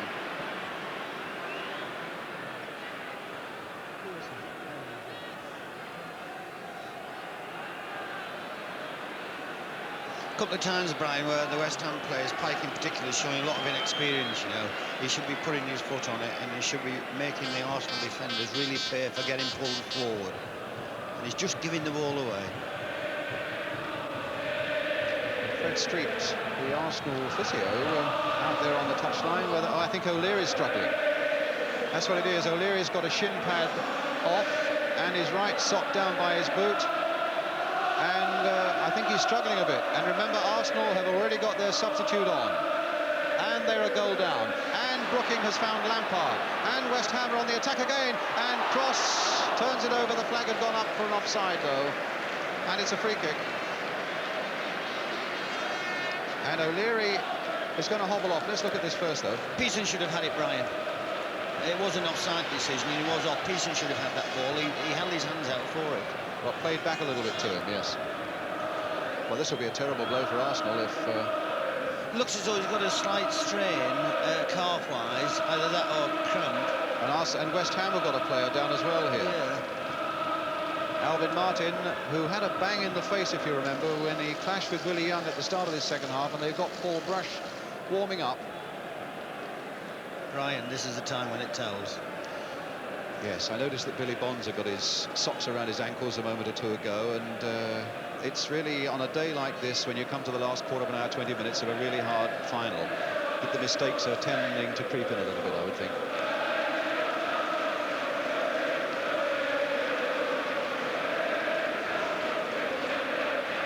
So what do?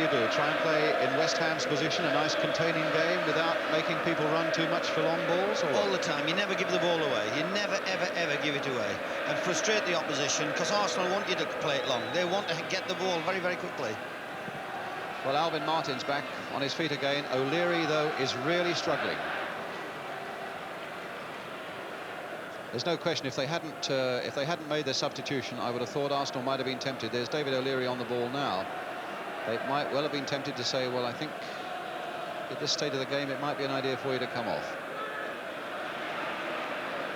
But with their substitute on, there's nothing they can do about that. Ricks, though, finding Talbot, Willie Young planting it in there, David Price right in there, Price in there. And in the end, it's back with Phil Parks.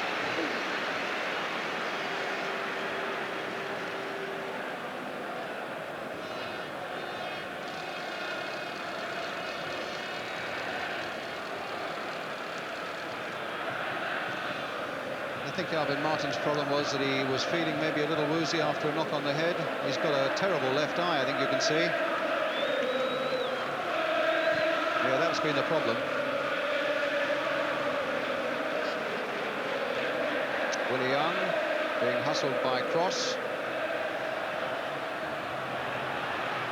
Devonshire finding Pearson. David Cross waiting in the middle, but that'll be too high for him. Sammy Nelson turning it back. That was a canny thing to do to Pat Jennings. Brady. Well, you could see young Paul Allen trying to hold him back, and the referee, I should think, thought about playing an advantage and then felt that Brady wasn't going to get any advantage out of it, so it's a free kick to Arsenal. 16 minutes to go. West Ham still doggedly holding to this one-goal lead, and Brady playing the free kick here for Sunderland. Bonds going with him, but Sunderland getting it over. Phil Parks going down.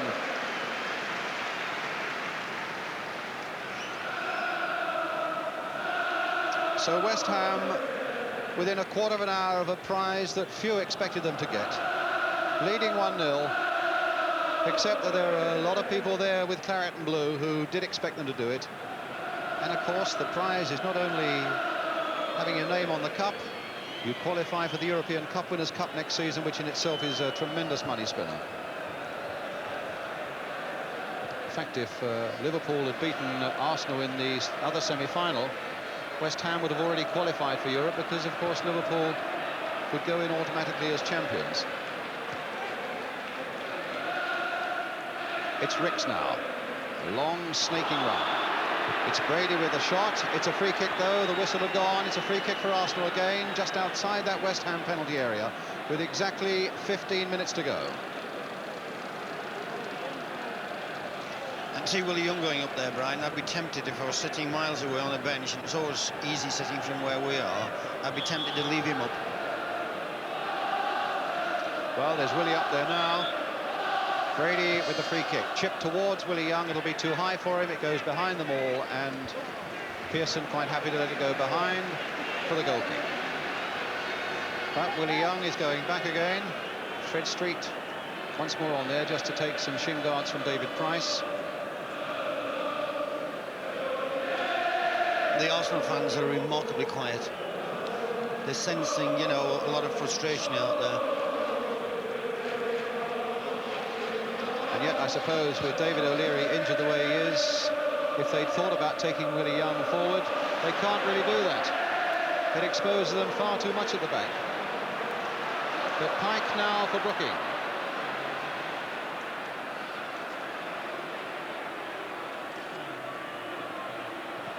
Brooking's cross. Flicked on header there by Devonshire, and it's going to go behind for the goal kick. Rob Jenkins, the West Ham physio, I think just making sure that Alvin Martin's all right. Are you OK? Thumbs up. And Alvin Martin probably can't hear him. May even not know what's going on at the moment. It may be a touch of mild concussion, but he knows enough to know that West Ham are in the lead and that this is not the time to desert them.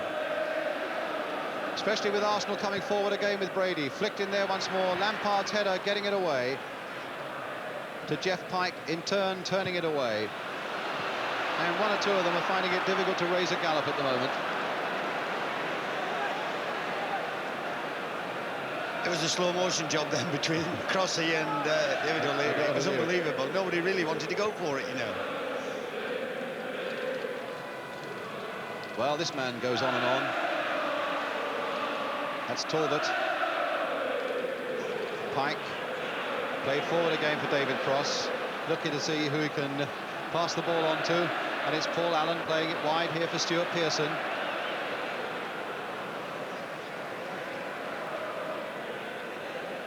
Well, Stuart Pearson, who won here with Manchester United against Liverpool, in fact scored that day.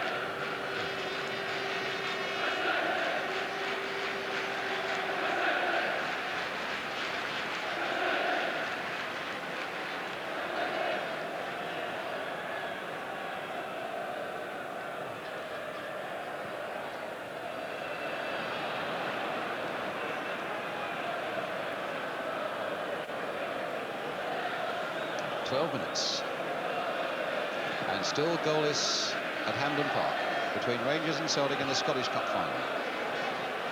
Brooking says, I'll have a go at this, and just plays it on here for Stuart Pearson. Here's Jeff Pike. Arsenal for once being pushed back. Stuart coming up alongside him.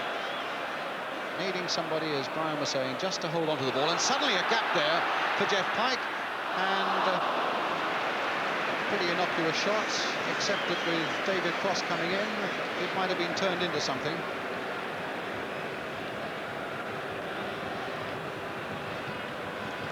It's Sammy Nelson. It's Graham Ricks, and it's 11 minutes to go.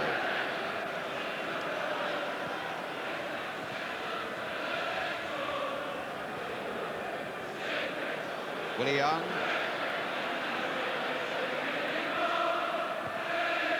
Played for Pat Rice, his 5th FA Cup final.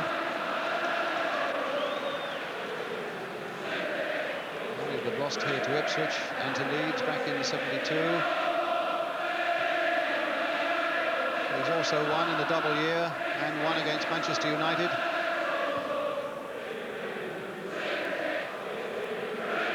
O'Leary.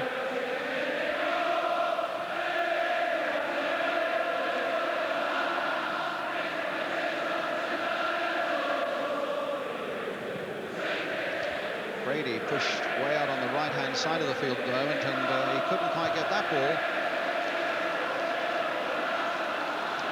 And John Lyle.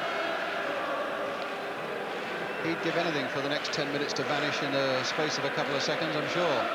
Because there are just 10 minutes left now as Brooking tries to get away from the people who are shadowing him and whacks the ball out here to the right-hand side for Jeff Pike. And Pike couldn't quite keep it in.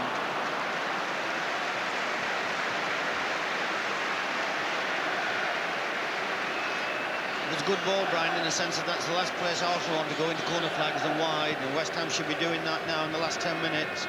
All the experience of Brooking and the Bonds and the Lampards, and you can name anybody you like with any experience. Cross and Pearson should be going towards that direction. You don't play silly games now. You're near your own penalty area, in other words. No, you don't, and you frustrate the opposition to such an extent that it would be incredible. Well, here's Stapleton. Can Arsenal find something from this situation? Being hustled away, and here come West Ham again, and it's Paul Allen. And he's learnt to hit it. Again, where Arsenal didn't want it, except that Willie Young is there. And now Sammy Nelson.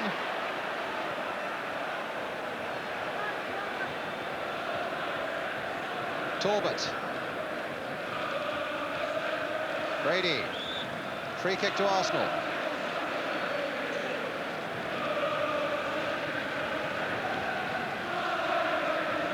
Already taken. Brady finding Brian Talbot. Played wide again for Pat Rice. There's that cross going in again. Billy Bonds is on the end of it, though, for West Ham. David Cross trying to get a bit of ground for West Ham. And it comes to O'Leary. And now for Price again. And they look absolutely exhausted out there at the moment. You get the feeling it's going to be a mistake that leads to a goal one way or the other. And Brian Clough next to me indicating that somebody must stand on the ball for West Ham when they get possession like this. But it's Devonshire now, going a long, long way. And here's Stuart Pearson. Arsenal, to their credit, have got a lot of people back very quickly. Pike. Devonshire. Pearson. 8 minutes to go. Stewart. The little boy Allen going in there and gets it away from Pat Jennings, and Pat has to come out of his penalty area. But a good pass there by Jennings for Liam Brady. Now, who's got the strength? Brady, and so too had Brooking, and that was a good challenge and a good whack away there, which Rice has retrieved for Arsenal. Talbot, a bit of space, but it's almost slow motion stuff now. The heat and a long season seems to have got to both sides now, and it's agonising almost. It's like watching men at the end of a sunny marathon staggering towards the line. Ricks, still with a bit of spring in his stride, but you see not enough power in the end to get in a worthwhile shot. 7 minutes now to go. Pat Rice with the ball, and Paul Brush again warming up for West Ham. Cross. Holding it up, the sensible thing to do. Allen now, waiting for support. Bonds, of all people, making the break down that left-hand side. Billy Bonds for West Ham. Calling for the ball from Devonshire, playing it in there towards Willie Young. Devonshire trying to get in there. Oh, Stewart almost got a shot in there, and finally the whistle's gone because the flag was being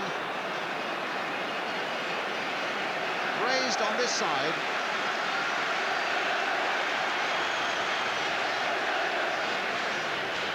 And there was a foul there somewhere. It was almost a good shot that Stewart got in there. Brush warming up.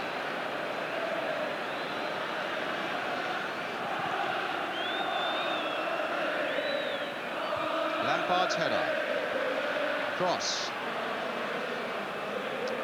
Worbit tied the man who makes a mistake now, and Cross has given it to Stapleton. Here's Brady. What was Cross doing? And Martin in the end. A good saving challenge there, but that was a bad mistake in the first place by David Cross. A silly ball to play back there. But here he is, heading it down, and this time it goes to Willie Young. And now into space for Brian Talbot. But it's Ray Stewart across there for West Ham. Son, hold the ball. Just hold it, son. Well, Paul Allen has found Trevor Brooking. That may not be a bad bet for him. And over on this side is Stuart Pearson.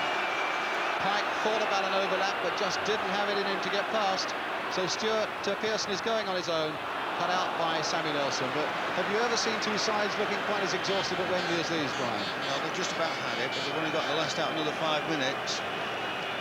Yes, 5 minutes, as we can see, just over to go.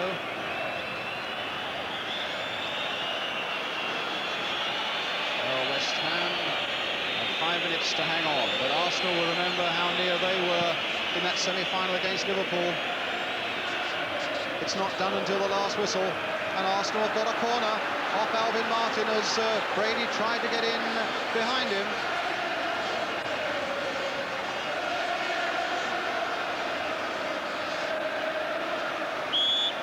So is this the moment for Arsenal?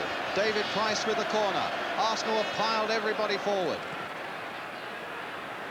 A great jump by Stuart Pearson, in fact, that time, and then a belt away by Paul Allen. Pat Rice is the only man up for, or man back for Arsenal, as long as there's Pat Jennings there as well, and Brian Talbot's come back to help him. See the put Willie Young centre forward, Brian. Sorry? The put Willie Young centre forward. Yes, he's up there now, Willie Young. Well, it's the time with 4 minutes left to take all sorts of risks, even though David O'Leary is not totally fit at the back. That's just a risk that Arsenal have to accept now. And here's David Cross, but there's not much of a spring in David to cross his stride at the moment, as Ricks comes back to try and hold him off. Well, he's got the cross in, though. Rice getting it away. Willie Young coming back to help out for a moment, although he had been pushed forward. Pearson's little flick, which really wasn't what was required. And now Talbot for Arsenal.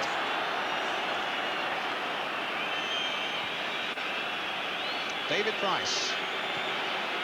Well, I tell you, if Arsenal score and we get extra time, I don't know how the players are going to last another 30 minutes. Rice knocking it in. Pearson getting it away. But again, it may have been a case for somebody trying to hold on to it and keep possession, because all that's happened now is that Arsenal have got it back again. Lampard this time to Brooking. Played on this time for Devonshire. With 3 minutes now to go. Brooking again. Played in here for Allen. And suddenly the gap has opened up for the 17-year-old. Paul Allen, brought down by Willie Young, and a yellow card comes out for Young, when suddenly Paul Allen saw himself all the way through there. Well, the gap opened up for the youngster, and my word, how well he took it. And then there was that, followed by the yellow card.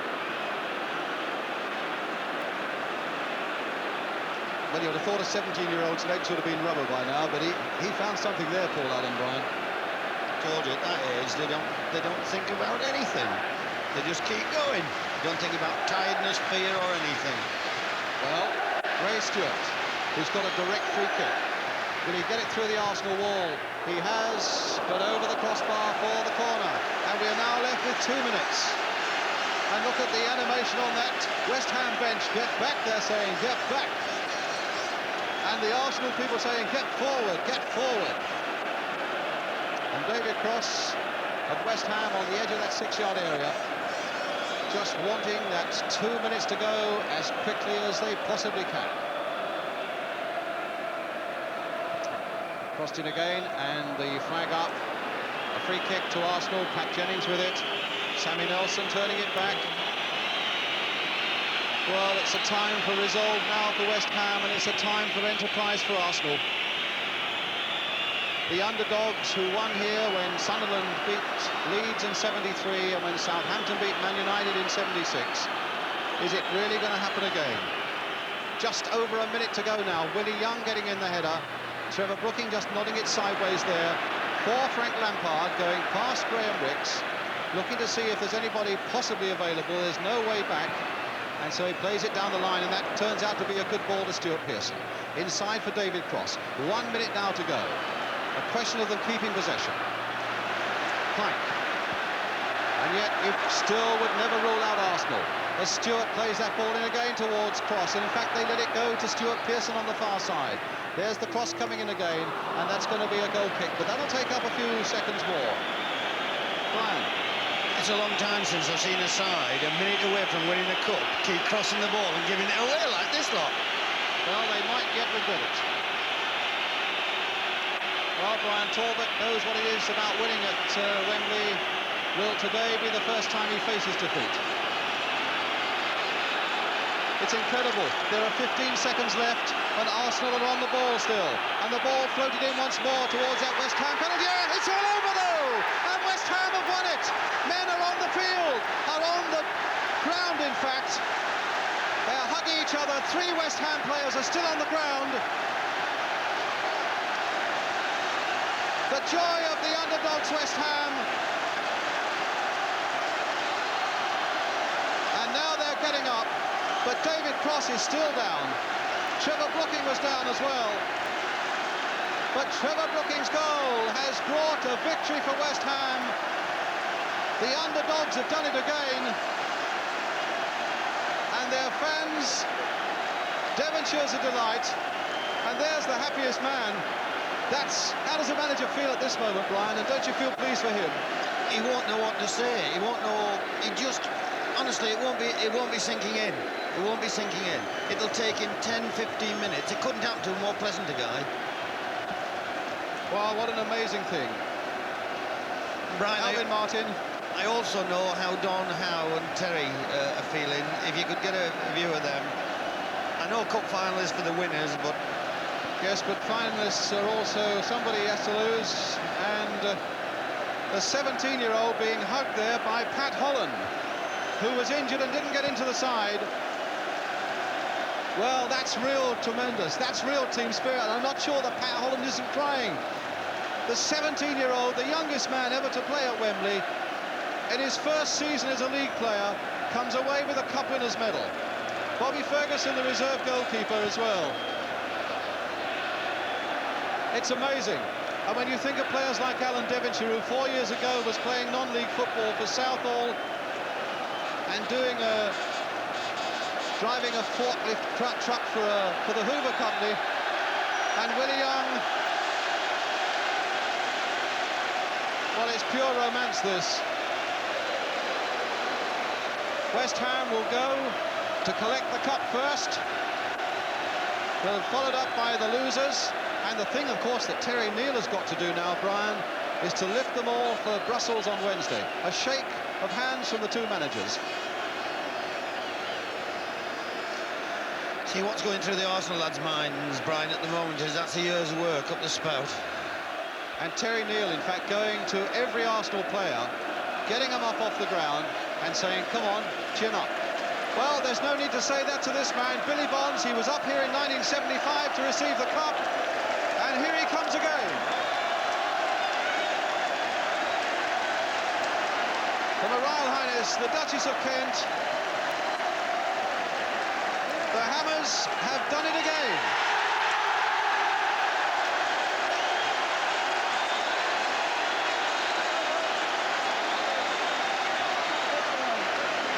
Frank Lampard. Ray Stewart, his first year at West Ham. Jeff Pike, who ran and ran and ran. Alvin Martin, who had the nasty collision and a bad eye. Stuart Pearson, who did all this with Manchester United. Well, he's in tears. Poor Paul Allen is crying his eyes out. And his chairman, Len Kearns, there look concerned. There are smiles here from his teammates. But crying his eyes out there, the 17-year-old Paul Allen. Phil Parks, the goalkeeper, the goal scorer, Trevor Brooking, and look at this little man. Well, every mother will weep with him as well. To think when West Ham won this in 1975, he was in his second year as a comprehensive schoolboy.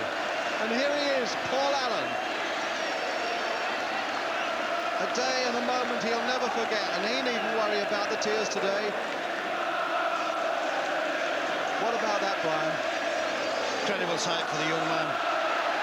I don't think if he plays in the game another 20 years, I don't think he'll be able to get a better moment than this. And the man who's guided them there, John Lyle. And West Ham will, while Arsenal, in fact, are getting their losers' medals. It's a sad thing, but it happens every year. As Brian says, Wembley is no place for losers. It's a formality for them and a few cursory pats on the back. But really, eyes everywhere are for these people now.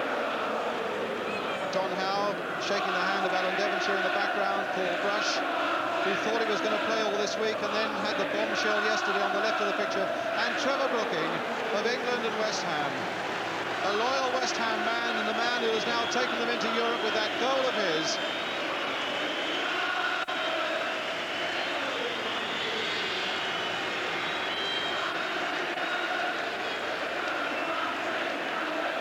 I think they'll want to just look at the photographers as well there.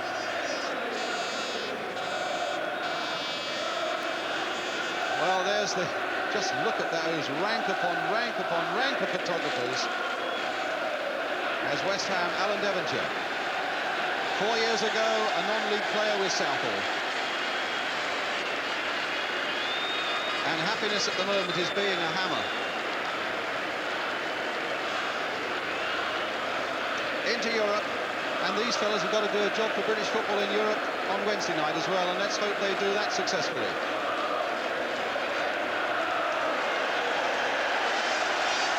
And David O'Leary has already left the field, incidentally. David O'Leary has left the field, presumably to get to that dressing room. If he needs treatment, he starts right away. But there's the delighters. Ray Stewart and Alan Devonshire take the cup around for West Ham.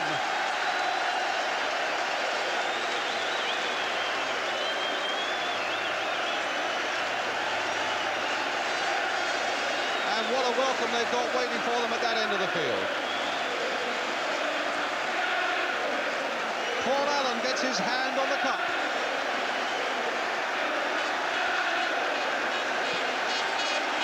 It's amazing to think he was a schoolboy 5 years ago, and only a young schoolboy at that, 17 years old. And just look at those flags and banners from West Ham. Hard luck, Arsenal, but best wishes for Brussels when they play Valencia. And at the top, congratulations to West Ham United. Phil Parks, who really didn't, apart from some immaculate handling, didn't really have an awful lot to do in terms of saving shots, except one beautiful free kick from Brian Talbot. Well, the outsiders have confounded the critics, the bookmakers, and everybody else except their own fantastic fans. We all said it had to be Arsenal. In the end, it's turned out to be West Ham.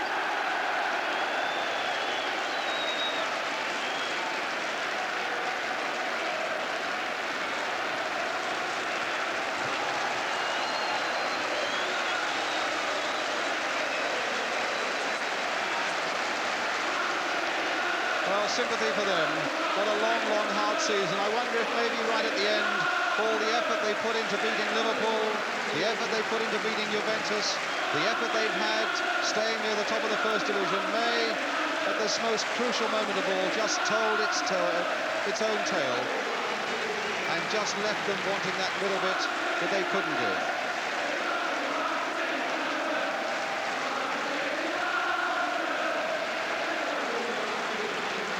Brian? It's a very emotional scene after cup finals. It staggers me that you've got so much left to talk as long as this. I'd just like to look and absorb and to feel it all. I'm absolutely thrilled. Terry Neal, not only capping the Arsenal supporters, because I tell you, what he's applauding there, he's applauding the West Ham supporters, which is a terrific gesture. I tell you, I shan't forget for a long time the sight of that little boy coming down with tears in his eyes there. No, it was a beautiful moment in a cup final.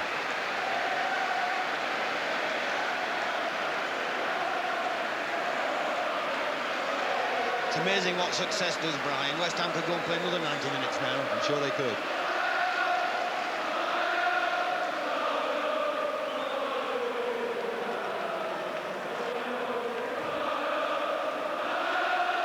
He doesn't want to go away. I don't blame him.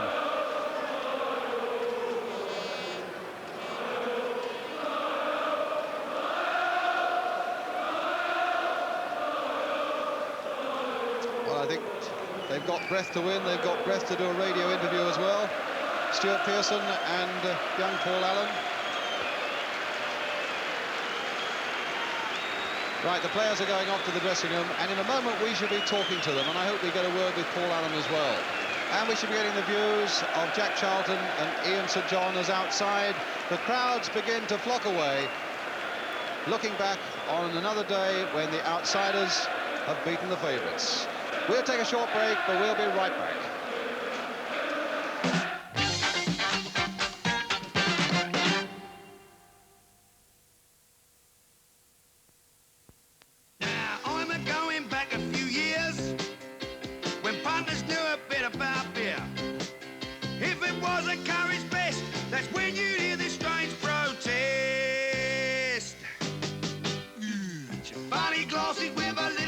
piece of ice. Anything that comes with lemon in a slice.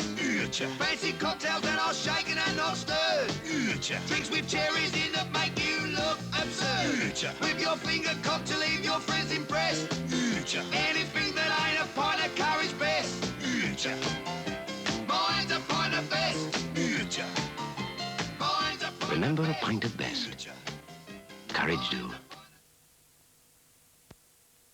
Of course, everyone knows Motorist Discount Centre sell rows and rows of oil, touch-up paints, polish, like Sparkrite electronic ignition, $29.95. MDC 2050 oil, £2.69. Autobooks Workshop Manual, £1.99. But I bet you didn't know they also sell shock absorbers, water pumps, clutch plates, the more specialised car parts and spares for your car. And you get advice from the experts. It's got to be Motorist Discount Centre for all the car care in the world. And they're open till 1 on Sundays. MDC.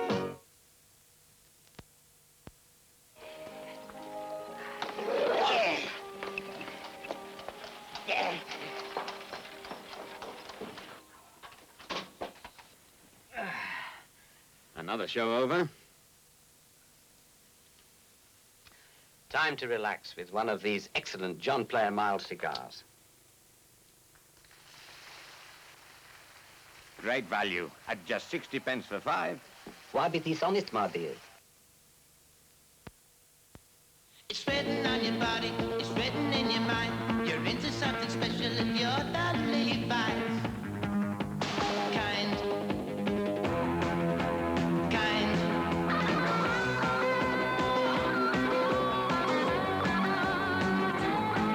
Yeah, Levi jeans, way they're made, makes them make you something special. Through the straight, feel the fit, you're not Levi's. Kind.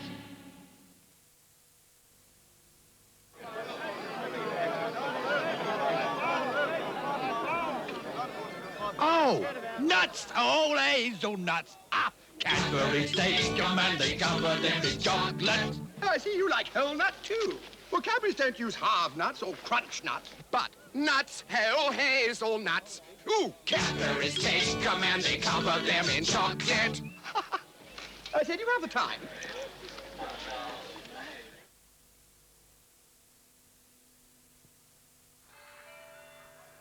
Because there will always be the last-minute gift, the inevitable extra. Room service, early morning tea, 15 calls to Aberdeen, Scotland. Michael, the car isn't big enough. All right, Anna, all right, we'll get another one. Just a moment. The better alternative. Yes, that'll do nicely. The currency problem. 70.500 There will always be the American Express card. At the better places worldwide, the card looks after everything. American Express. Because you're free from preset spending limits. Back about Tuesday fortnight. To apply, take a form where you see this display, the American Express card. Don't leave home without it.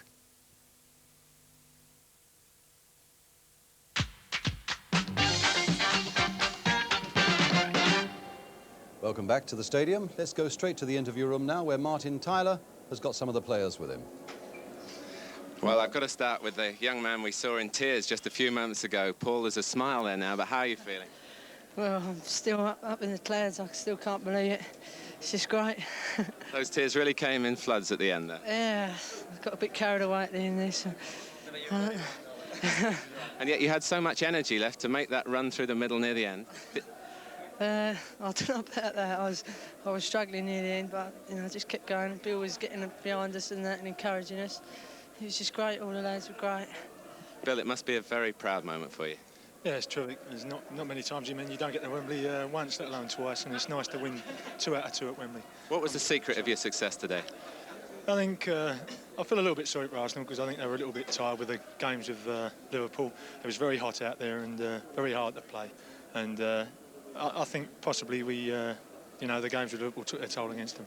But having said that, I think we were the better side. Well, you got the goal so early, and we can have a look at that now, if you'd like to talk us through a break down the West Ham left. I didn't see a lot of it. All I saw, the ball was flashed out to Stuart Pearson, I think it was, and Well, in fact, we just saw Yeah, a Phil Park save. He didn't see a lot of it then. I was still struggling up the halfway line, pushing up from a counter attack. But it did come very, very early in the game. It did. You must have It's felt what, what we needed, really. You know, it was. We needed that to probably lift us, and it's just what we needed. It this time now. With Alan Devonshire doing so well. I think Alan gets to the byline and crosses it, and I think Stuart ends up having a shot at goal, and the rebound.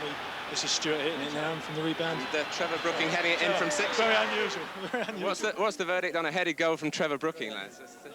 Very much. Right, if we move along the line, thanks very much. But Ray Stewart, a first Wembley appearance for you. You must be absolutely thrilled. Oh, it's tremendous victory, winners' medal, first season. It's tremendous. It seemed to be very sapping out there, though, for the players. Yeah, it's warm. The sun was beating down, but it's John Lyle's tactics, I think, that proved in the end. And the day of the underdog. Well, as again I told you, underdogs, and we'll come through and win. Tremendous. I must say that being with you over the last 24 hours, everyone seemed very relaxed going into this final, and the preparation seemed to be right. I mean, you seemed to be in touch with the game right from the start. Well, John Lyle's kept us the usual routine, and the lads have just done the usual thing, so it just shows you what happens. Yeah.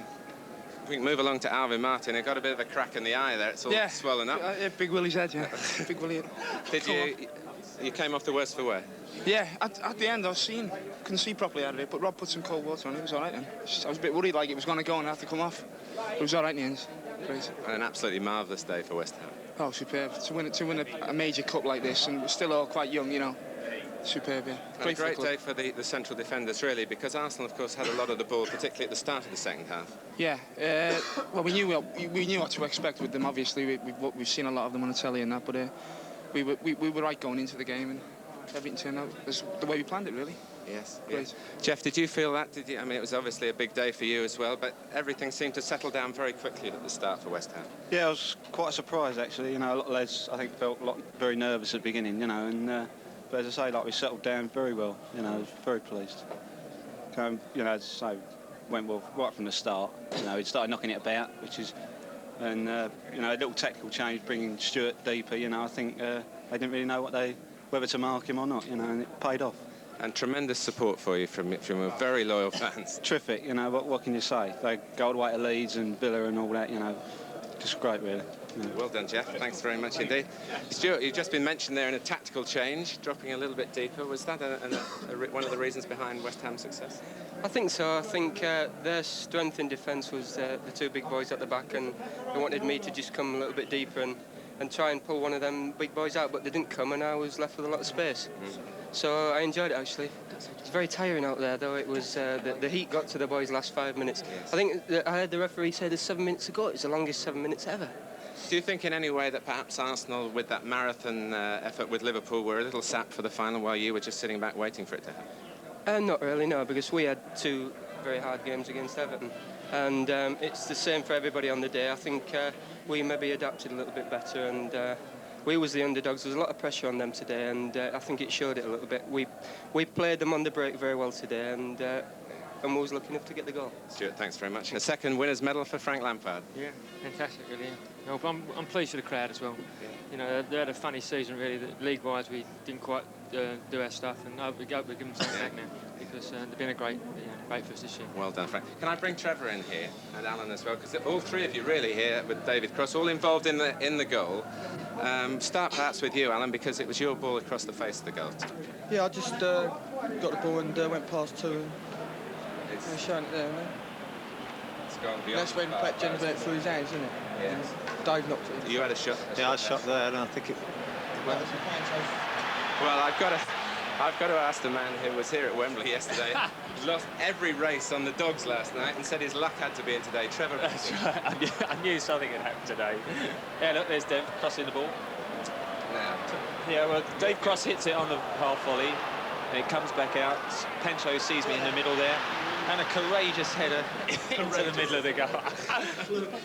It was a haircut, you see. It's not too often, with the greatest respect, you find yourself in the 6-yard box. No, I do one a year, and actually I hadn't scored this year with my head, so I saved it for today. But no, terrific. I thought the whole team played well, and the fans were fantastic, and I think it's a great day for everyone. And I think most of all, we're looking forward to tomorrow when we go through the streets, and then it'll be fantastic. Yeah. Well, well done, Trevor. Quick word with Phil Parks, who's just joined us. Hello, Martin. We got the cup there as well. You can't hold it. I can hold it and the microphone as well. But a game that you'd be very pleased from a personal point of view as well. Yes, very much so. I didn't have a great deal of manual work to do, not as much as I expected actually, but what I did, I thought... There was a save from Graham Ricks where he really bent one, which perhaps we can have a look at now. I said he comes inside there and just bends it. Yeah, now that seemed to bend an awful long way. It was fantastic, sort of tremendous bend on it, and it more or less gone past me, and I just managed to get my fingers to it. And another save coming up now. Yeah, this is a touch from Brian Talbot. Brian Talbot, yeah. And that one there just sticks. Those gloves. But everyone really, in the build-up this morning, everyone was very confident, weren't they, Philip? And it just went perfectly. It was, Martin. Yeah, everything about it. I've never been involved in one before, so I can't really compare. But it was so calm, and everyone, as you say, confident. I mean, they even went to the dogs last night, had a little flutter on the dogs. Yes, and I believe it's a little story that you didn't go. Oh, but, yes, I didn't go and made them all envious because I gave Alan Devonshire, who's in a purple patch at the moment. On the field on the field and at the dogs, yeah, and I gave him £20. He put me back 63, so that was quite a nice... So it's been a marvellous weekend, really. The only thing that spoilt it, I said I lost at Domino's, which spoilt my weekend. I don't think the viewers realise, but Domino's is very serious for West Ham. Oh, it is, yes. Like cards is to most teams, we got our Domino squad, and we really take it serious. And this, of course, is very serious as well. Oh, yeah, it's beautiful.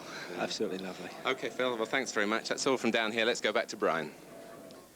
Well, three gentlemen here who felt at half-time, I think, along with all of us, that Arsenal couldn't be as bad in the second half and would pull it round and win. But they didn't do that, Jack. No, they didn't, and it's down to Alvin Martin and Billy Bonds. I felt that I've never seen little Brady work as hard and have as much of the ball and play as many balls into the edge of the box for Stapleton and Alan Sunderland, and get nothing from it. You know, and these two closed it down, pushed out at him, and didn't give him an inch to move in, and I think West Ham were them a debt of gratitude that have won the cup. Yes. I gather we've got John Lyle down in the interview room. Before we go to him, Brian, I'm sure you'd like to pass on a message to him, wouldn't you? To John? Yeah. Absolutely magnificent, John. Couldn't happen to a nicer guy. Fantastic result for you. It was a rotten cup final, but it was a magnificent result. Well, John, let's have your reaction. Well, obviously the best day in the history of West Ham Football Club, and that's a marvellous thing. Really? Oh, it must be. It must rank as the best performance. I mean, we've taken on one of the best club sides probably in Europe, and we've beaten them 1-0, and you can't do any more than that in this game. Take on the best and beat them. You've all been saying the right things all week about preparing and things like that, but how confident were you deep down?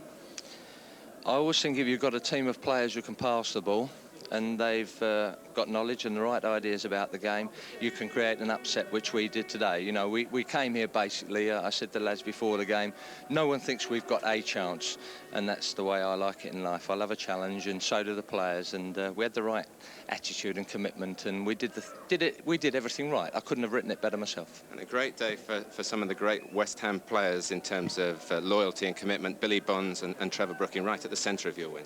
Well, the nicest part of the game, or the whole occasion for me, I just stood at the tunnel near the end there, and the lads were holding the cup aloft, and the supporters were giving us their usual vocal support, and I thought, well, one couldn't ask for any more than that. You've got a great lot of lads, and you've got the best supporters in the world. What more can any manager ask for? And to win the cup with a Trevor Brooking header? Yeah, well, we must be doing a fair job. If we can get him to score with a header, we must be working on the right things. And big celebrations planned for tomorrow? Yes, yeah, it'll be marvellous to drive round because, as they say, that's going home, isn't it? And the East End people are always a bit special, and they've helped us through the bad times, and they deserve their little bit of joy and bit of happiness tomorrow. Well, I'm delighted to say that we'll be there with you tomorrow, John. Thanks very much, and many congratulations to you. Back to Brian. Yes, in fact, that's at 2:30 tomorrow afternoon. We shall see that West Ham homecoming. Well, it's a question now of Arsenal lifting themselves for Wednesday. And I noticed that David O'Leary went off right at the end. You pointed it out to me, Brian, that he might be a little bit dodgy, I would have thought. Well, he couldn't get off quick enough, and that game was over. And I would say now it's Sunday, Monday, Tuesday, Wednesday. Yes. Just preparing. Yes. That's all. Ian, a quick word from you on the Arsenal performance. I thought the Arsenal performance was very poor, and I felt sorry for Liam Brady because I thought Brady played terrific, and but he was battling alone there today. There was a lot of players around him who didn't perform as they can do. Had Arsenal played, they would have won the game. But I think West Ham winning is a people's choice. Everybody wanted West Ham to win, and it's nice for them, isn't it? And Trevor Brooking, who I admire greatly, Trevor Brooking, and I was delighted for him. Yes, because there was a certain difference of opinion about his capabilities. Yeah, earlier on. well, I mean, that's what the game is about, opinions, about isn't it? You know, I like the boy. I think he's a very skillful player. And I was hoping today that he was going to perform, and I thought he did perform. I thought he had a quiet spell, sort of latter half of the first half, but in the second half, his experience came in, he was getting it, knocking it around, holding up when it needed holding up. And funny enough, Pearson played well too up front, and he's playing a little bit deeper there, as he said, and I thought he did well. We've heard what the West Ham players have had to say, but I gather we can now go to the interview room again to get some views from Arsenal. Well, Graham Rix and Alan Sunderland have very kindly joined us. Graham, the simple question is really, what went wrong for Arsenal? Well, I think we had about 80% possession, but we never created one real chance that I can remember, you know. Just one of them things. Good luck to West Ham, you know. Bit choked, but... It's a feeling, of course, that you and Alan have both been through before with the Ipswich defeat. Is it even worse than that, Alan? No, I don't think so. You know, because we've been there, this is the third time, so, you know, I'm not saying it makes it any easier, but I don't think it's as bad as then. We played not as well as we can, but they got a good early goal when they needed it, and sort of that gave them the initiative. It made us, we had to come out and sort of attack them more. But as Graham said, we never really created one clear-cut chance. Where did they really deny you? Was it that their central defenders both seemed to play very well? It was a bit hard, wasn't it? We had to make runs and things like that, wasn't it? You know, I don't think you can put your finger on it. We just, you know, they played well. Let's not take anything away from West Ham. They knocked it about. They're a footballing side. They sorted Wembley. We sort of didn't probably knock it about and didn't, well, we knocked it about quite well, but we didn't sort of create anything round the box. We never sort of, myself especially, I wasn't sharp round the box. I didn't create anything. And as I said, we never created one clear-cut chance. Well, you're not now guaranteed a European place, which I know is so important to Arsenal and to you. What are your feelings now with the Cup Winners' Cup final coming up on Wednesday, Graham? Well, Don's just been geeing us all up in there, you know, saying get together. You did what you could. It's just one of them things. Get ready for Wednesday night now, so obviously we'll be bombing Wednesday night, I hope. What was the dressing room like, Alan? Obviously disappointed, but as you say, we've got to sort of start now geeing ourselves up to for Wednesday and make sure we do it on Wednesday. Make sure we put in a better performance than we did today, and make sure we come back with a cup. Might see him next year in Cup Winners' Cup, you know. You've come back from the dead so often in matches this season. Did you feel as the second half wound on that you were going to make it this time, or was it always going to be a little bit beyond you? Yeah, sometimes we tend to need, especially when we're the favourites, we tend to need a bit of a kick up the backside. And I thought, well, that early goal might just do us a bit of good. But as it happens, it didn't the first half. But the second half, we came out, and I thought with a bit of luck, we might have snatched one early on in the second half. But as it kept going, I thought, well, it's drifting away from us. But the spirit in this side the last few months has been tremendous, and I thought we were always capable of maybe just snatching one. But today it wasn't to be, you know. The substitution to bring Sammy Nelson on to work things more down your left-hand side, Graham? Yeah, well, I thought we were getting quite a bit of joy down the left, actually. We weren't really eating the dead ball line much, but, you know, we were getting it into Sunday's feet and that. I don't know why Terry made the substitution, you know. He obviously thought Sammy would give us that bit of experience when we needed it. Well, lads, thank you very much for coming up to talk to us in your disappointment. Now let's go back to Brian. Of course, one of the favourite games people play after cup finals is to pick their man of the match. Brian, if you had to do that, would you have any difficulty doing it? I wouldn't. I thought Billy Bonds was absolutely outstanding from start to finish. And a vote of thanks should go to Bert Millerchip, the West Brom chairman, because he allowed him, kind permission of Bert Millerchip, that he could play at Wembley with his 20 disciplinary points. But having got that reprieve, if anybody ever dipped the bread, Billy did. He was absolutely superb. And his enthusiasm, let alone his competitive spirit throughout the game, rubbed off on everybody.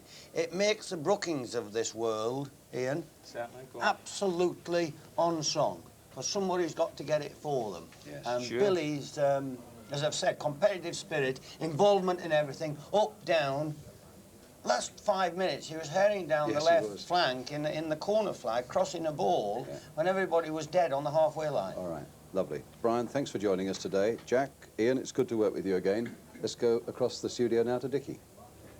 Brian, thank you very much indeed. Now, while it was a great day for London at Wembley, it was Glasgow ruling at Hampden Park, the Scottish Cup final, the traditional classic meeting between Celtic and Rangers, each having won the Scottish Cup 5 times.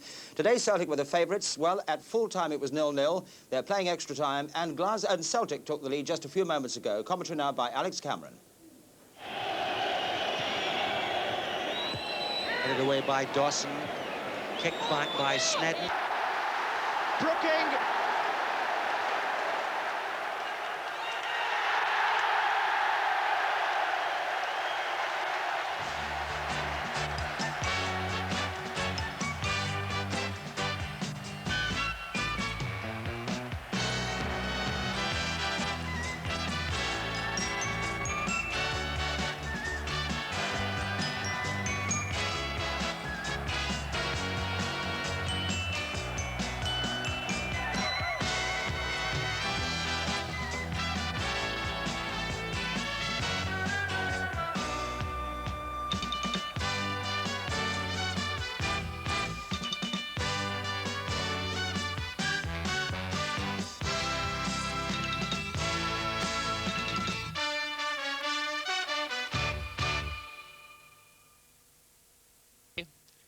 .44.